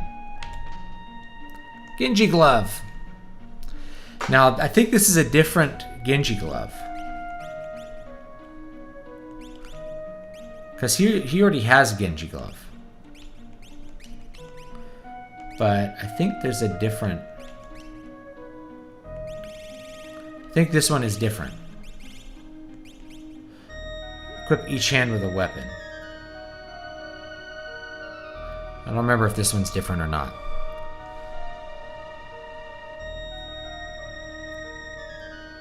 It's worth a shot. Oh, thank you, Lukov. Okay, so the FAA does that. But we could always, equip two. But because we're using tools, he doesn't really need to equip two. Sigma, we're using Blitz a lot. So I don't know if that improves it. I mean, we could put it on her and go double swords. But I feel like the shield is really useful. I don't know. We'll try it out, why not? Yeah, we need to take that flame saber off though, because that is... Oh, we could do a flail! Alright, we'll do a flail. Oh, the gauntlet lets you two-hand the weapons. Okay, thank you.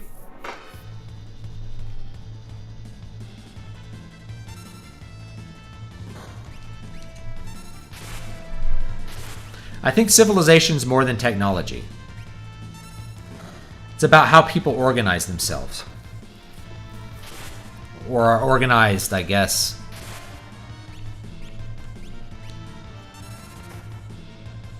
Or are organized.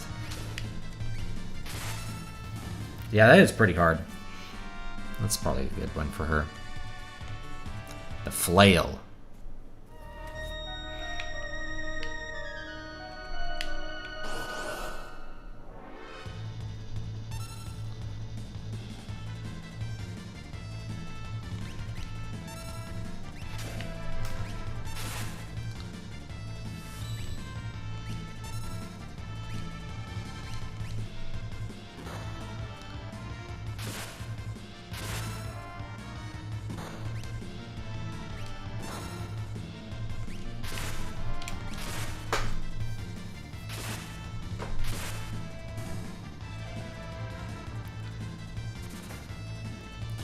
Key, don't die. I'll get you a potion in a second. Chad gained a level.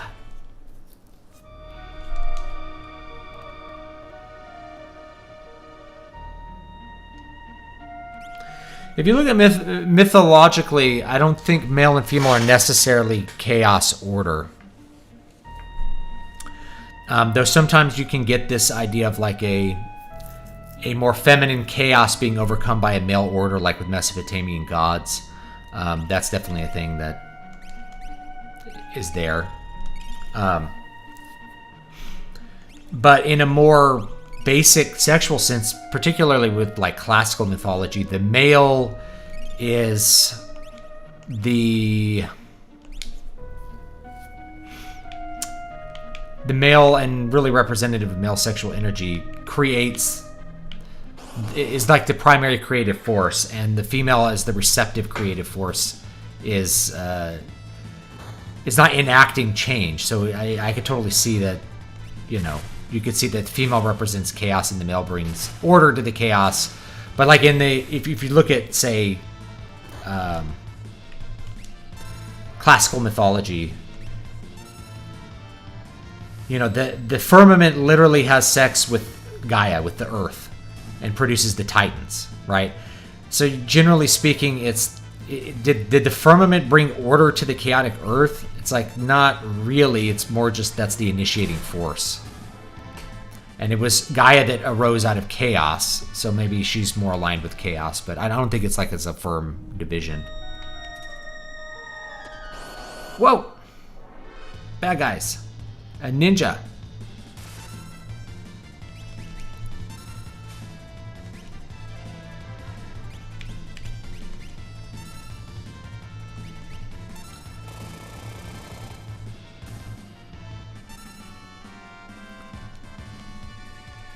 Got a ninja star from him.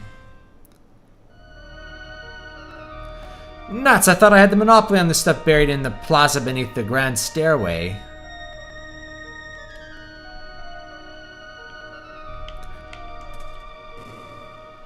There's the door. Now what does this do? That is a good question.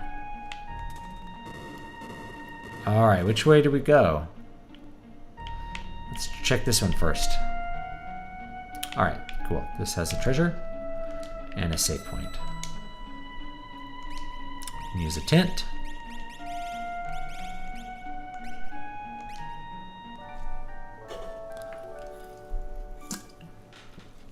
IQ as a measure of anything is actually debatable, and you end up falling into circular logic almost always with IQ, at least with certainly on the individual level, which is like, this person's intelligent because they have a high IQ. Well, how do you know that IQ is testing intelligence? Because IQ tests intelligence. It's like, what? You know, the person who designed this test designed an IQ test which tests IQ. You know it tests IQ, you know IQ tests something, but how that maps to like real world things is pretty loose, let's say. Now we do know that with an IQ test, it can identify like people who are low intelligence, but what exactly high intelligence is, you know, you can't define intelligence, so you end up falling into a circularity. Like, what is intelligence? Well, it's this high IQ, but how is that intelligence? You can't define it. It's harder to define. I think Nassim Taleb has shown the chart. It's like, once you get past like 100 IQ, there's like no correlation between the amount of money you earn and what your IQ is. So it's just like over 100 or even like over 90, you're pretty much good to go. Like you're going to be successful. You have the opportunity to be successful. Or there's other traits that are at play that don't have anything to do with IQ. That can be, like, is a person intelligent if they don't reproduce? Biologically speaking, that can't be intelligence because you're not passing on what, if a gene causes you to die, it can't be enhancing your survival. It really can't be intelligence because it's not enhancing you in any way.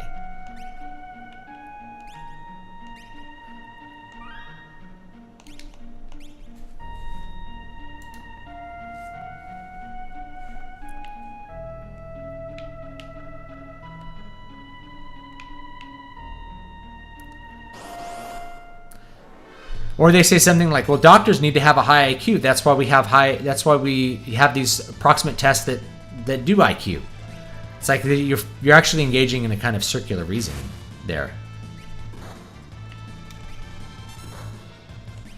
It's like doctors have to have high IQ because all the doctors have high IQ right now because we subjected them to tests which identify their IQ.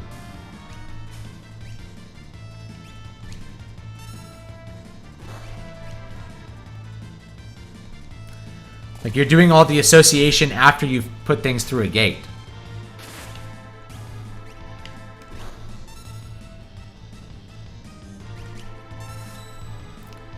Auto crossbow and drill damage is determined by the strength stat. Bioblaster and flash by magic power. Equipment raising Chad's strength stat is best for maxing the crossbow. Okay. Maybe what we'll do is...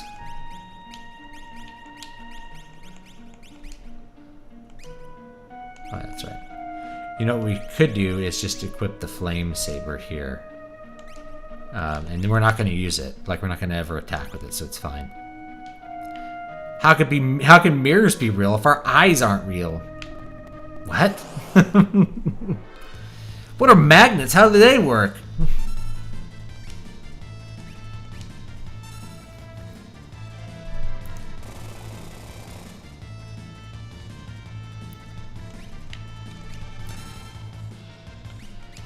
Certainly on the individual level, people vastly overrate IQ.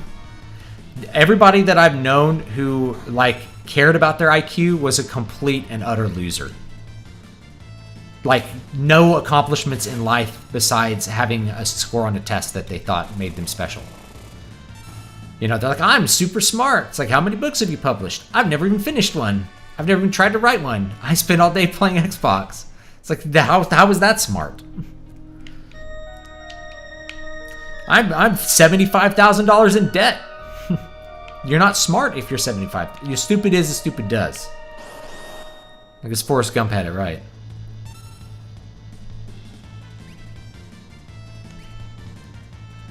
Alright, we'll just fight. Let's see if I can steal here.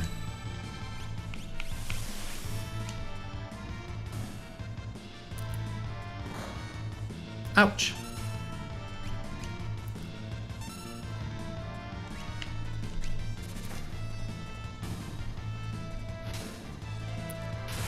What is tribal success? If you define success as like having Western civilization, then maybe. But if you define success as like continuing your culture, then having a low IQ is probably better, believe it or not. Because the low IQ people are the ones who continue their culture.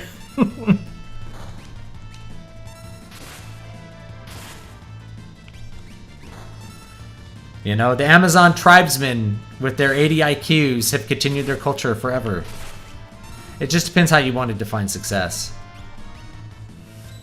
They also, like, you know, your primitive tribesman ends up working less hours than you do to survive.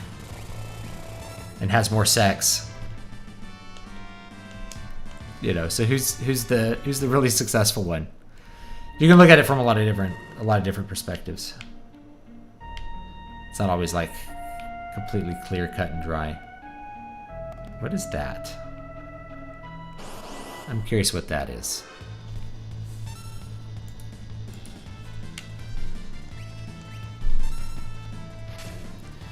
My big point is, don't worry what your IQ is. Just do things.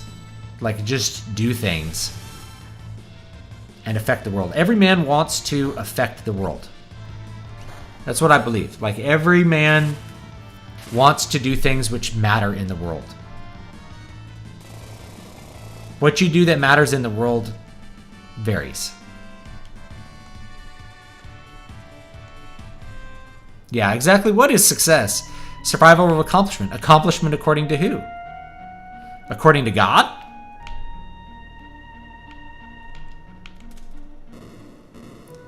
You know, is the man who loses his soul smart?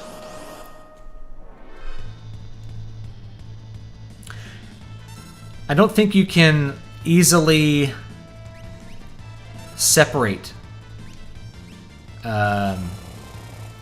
the outcome part of this from what intelligence means. It's like, this person's smart, but he makes bad decisions. So is he smart?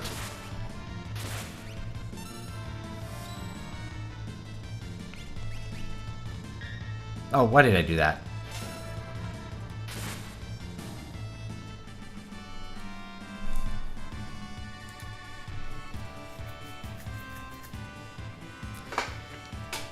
And I think Taleb made this point too. He's like, I don't know any mathematicians who even know their IQ. They just don't care. Like, it just is not a... There's a switch inside. Let's flick that switch. See what it does.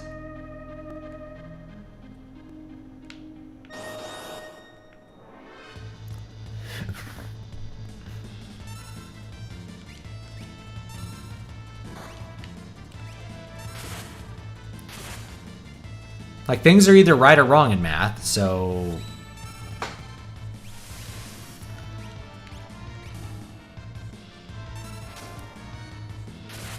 like, I'm right with 150 IQ, and I'm right with 125 IQ, and you're wrong with 160 IQ.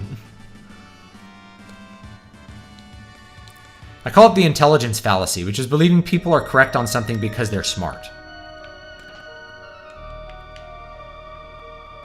Like, you could be very smart and be wrong. Likewise, believing that people are correct on something because they're sincere. You'd be very sincerely wrong.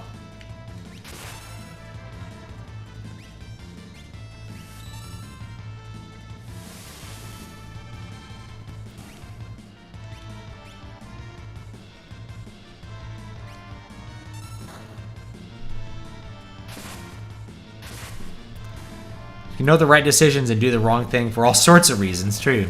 Lots of supposedly smart people destroy themselves and others around them out of gratification. That's not smart.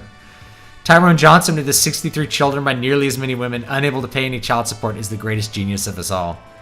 If you define it by the biological imperative, yeah, because his genes have survived the best out of any of us. Is that the only way you can define it? If you define it by whether God views it as good, then no, he's still stupid. Because he's done things which are bad. Yeah, biologically, he's the most successful. Here we go. Where's the cutscene? Close this window with that. Get right out there. Yeah.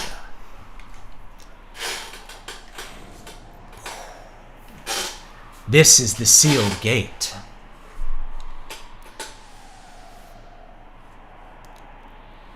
I'll just turn this one light on.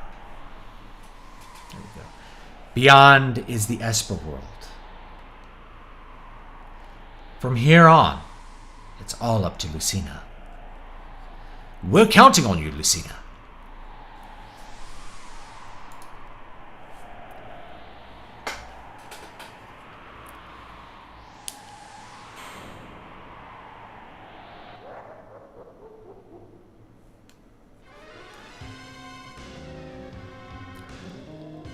Lucina, to the gate, quickly.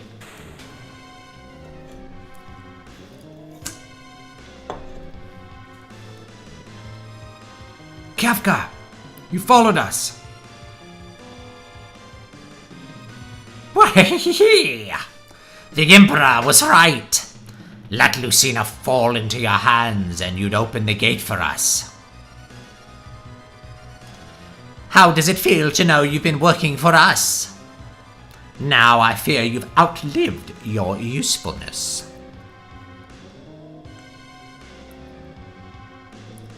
You'd better think again, Kafka. Oh dear, you want to fight me? This is just dreadful. Keep Kafka busy until Lucina slips through the gate.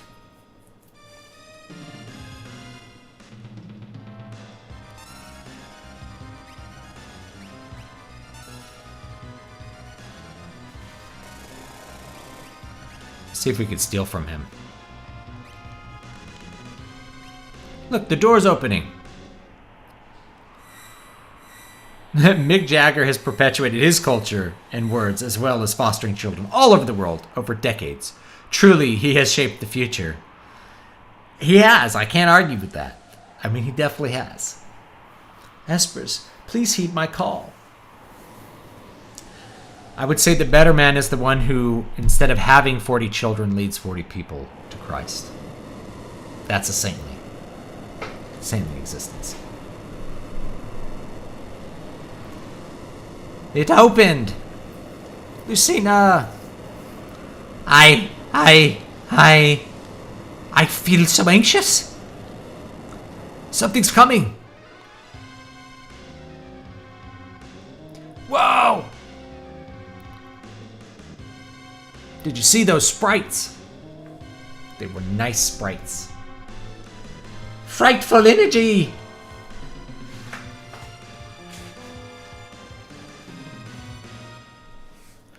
Wah! Lucina!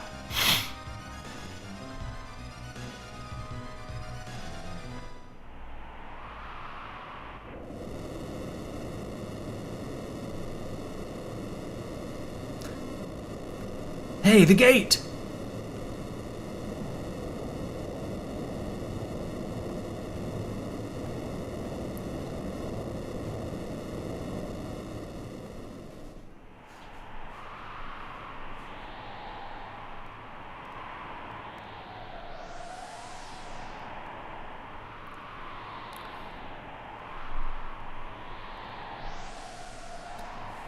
What about those espers?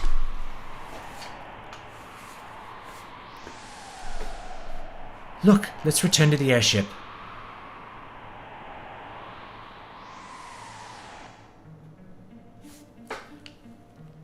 Wait. Anyway, let's return to the airship.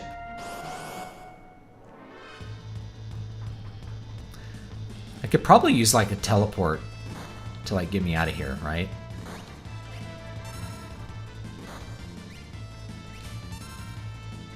Stealing amulets. Oh. There we go. Oh, yeah, I could press B and redo the blitz input.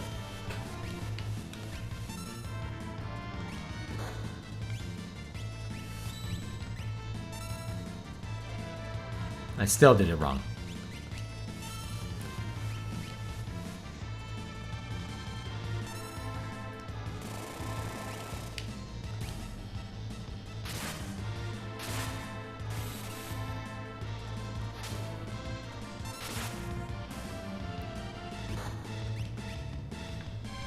Arabolt.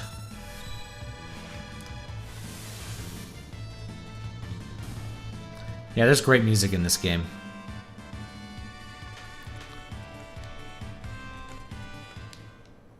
Have a good one, Jared. Thanks for stopping by. I really appreciate it. A warp stone. Same effect as warp. I think this will take me out. I'm gonna do this though. Save state. Load save state. There we go. All right.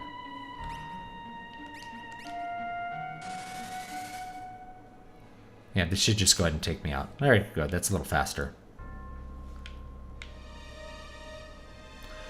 No need to spend all that time going through all that rigmarole again. Know what I'm saying? Gotta save time. Still locked.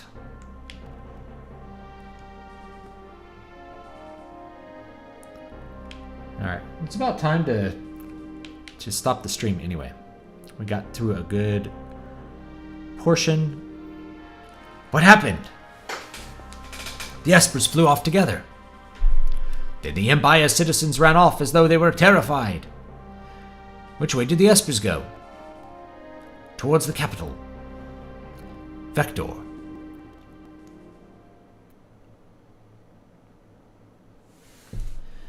We're almost at Vector. There, what's that?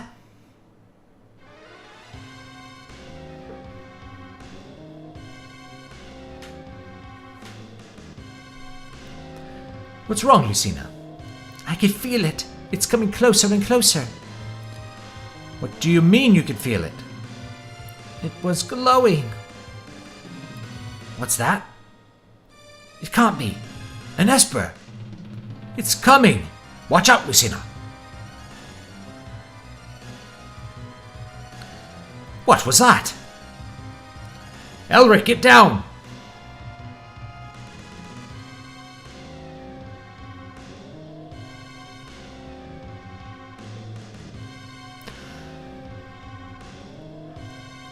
Go. Espers? Where are they going? They were mad. They seemed angry. No. Stop! Please, don't go. Forget that. What's with this vibration? Is it from the espers? Elric!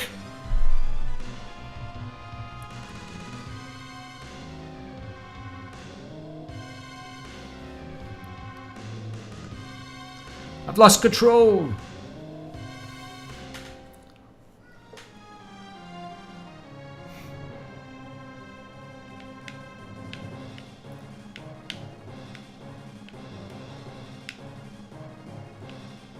I don't know if I can control this right now or not.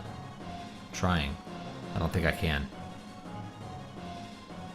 Sweet Mode 7 graphics. It's like I'm really crashing.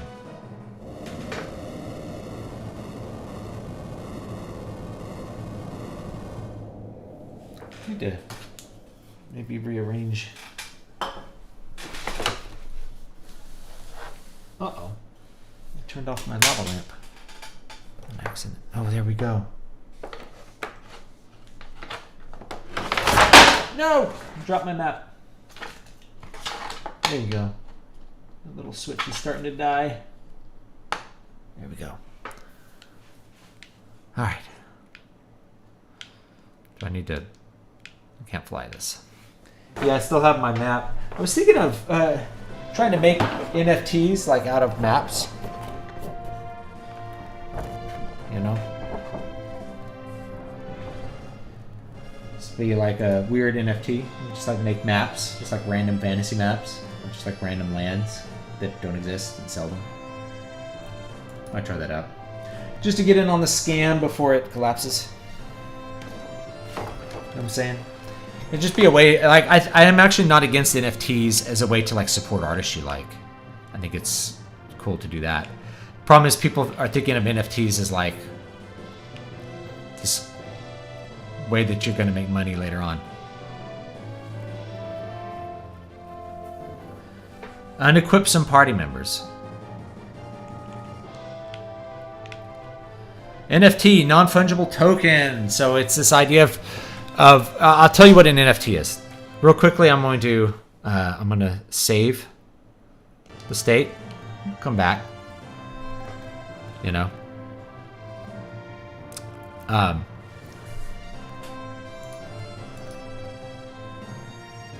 going to close that down. Okay, so an NFT stands for non-fungible token. People are trying to collect NFTs as if they are cryptocurrency, and they're paying large amounts of money for them. They think it's a way to own a JPEG, a digital file. And what it actually is a receipt. You have to buy some crypto to make an NFT, but you're just putting a receipt on the blockchain basically that says that you own whatever the JPEG is. It's not actually the JPEG. The big joke is that, like, you can just right click save and save the JPEG off of Twitter or whatever it is, or anywhere. Right? It's a digital file that can be copied. And so the idea is that you own the rights to it and then you have a receipt for it, is what it actually is. But people hop on it because they like to hop on trends. Now, as a way to support an artist, hey, I'm selling this digital file as an NFT. You can buy it. And maybe you could sell it later. You could sell the ownership of it. But it's not like real art. Like, here's a real non-fungible token. Here's real art. This is by Jesse White. Okay, so this is the actual physical pen, the physical inks from Deus Vult, the comic book, that I have here. And I was going to maybe put them up over there. There's only one of these that exists. If I transfer ownership of this, if I sell this to someone, I lose possession of it.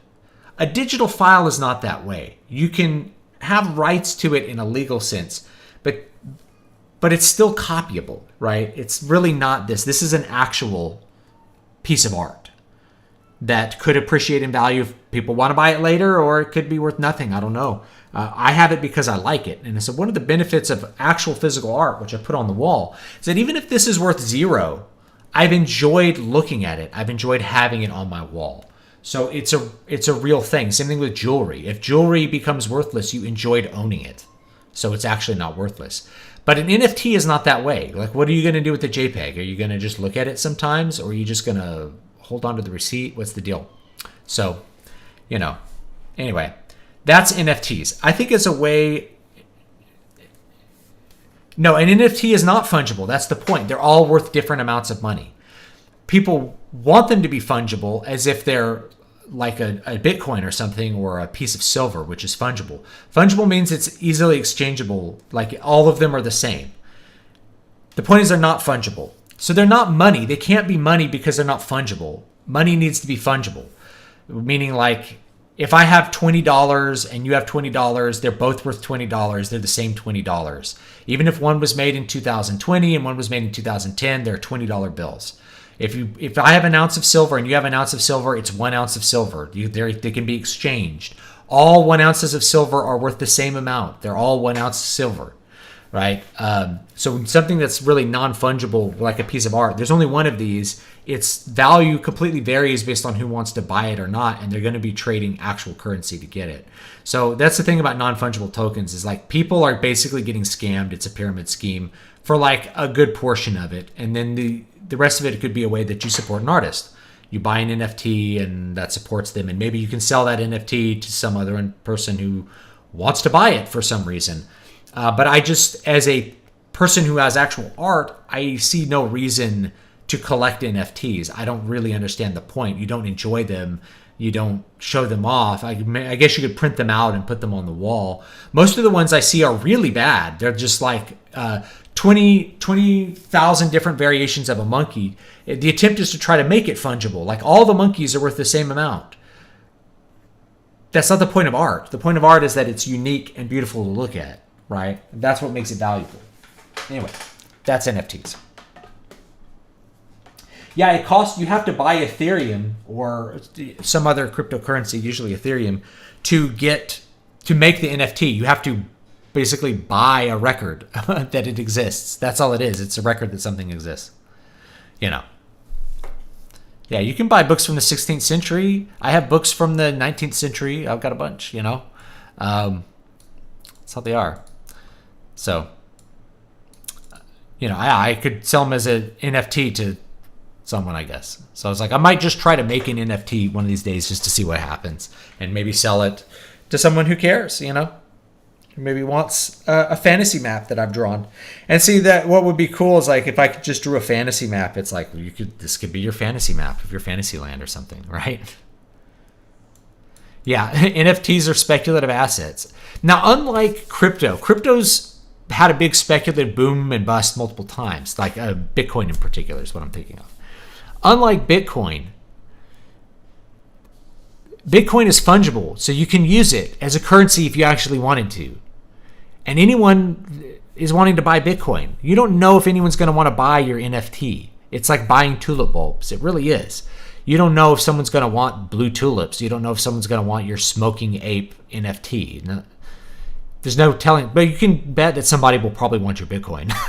Even if you sell it for less money than you bought it, somebody will probably want the Bitcoin because it's just Bitcoin. It's infinitely fungible. It's, you know, it actually could be a currency. It's like buying it's still a speculative asset, but not nearly as bad as something like an NFT. So, it comes with, you have to spend crypto to make the receipt. So, but the thing is, most people, you can make an NFT and lose money on it because you have to buy the crypto to make the NFT, and then there's no telling somebody will buy it for more than the value that you spend on it because it's not the crypto. It's not Ethereum. Ethereum is Ethereum. So, you know, you're trying to make a profit on it is the point, I guess. It's like buying a painting it's more like buying a painting that has a $50 frame. Like you buy a painting that has a $50 frame. Like imagine you can only sell paintings with frames. So you buy a $50 frame and then someone buys the painting because the frame is worth $50. That's what it's like. Well, they know the frame has value and they buy it. Maybe you put a $50 frame on it to sell it and someone buys it for $40. Well, you lost $10 buying the frame. That's more what it's like. Because you could take the $10 off of a painting if you had $10 taped to it. You can't take the Ethereum off the NFT as far as I know. You could correct me if I'm wrong.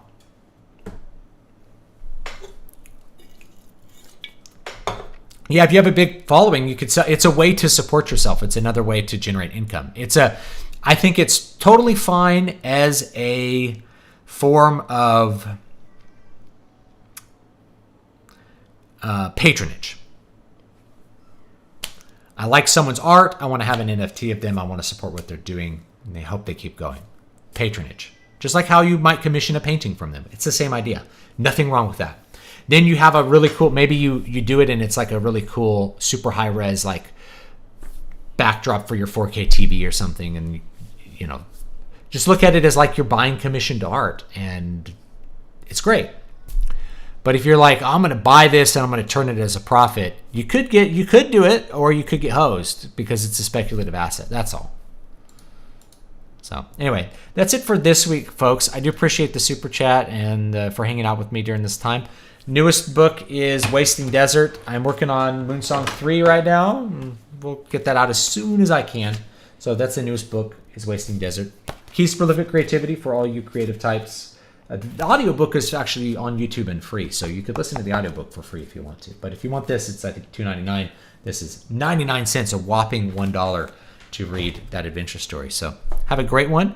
And don't forget to smash that like button, hit subscribe, hit that notification bell, buy my NFTs. If I make some NFTs, I'll put them up and you guys can buy them. So if you want to, whatever.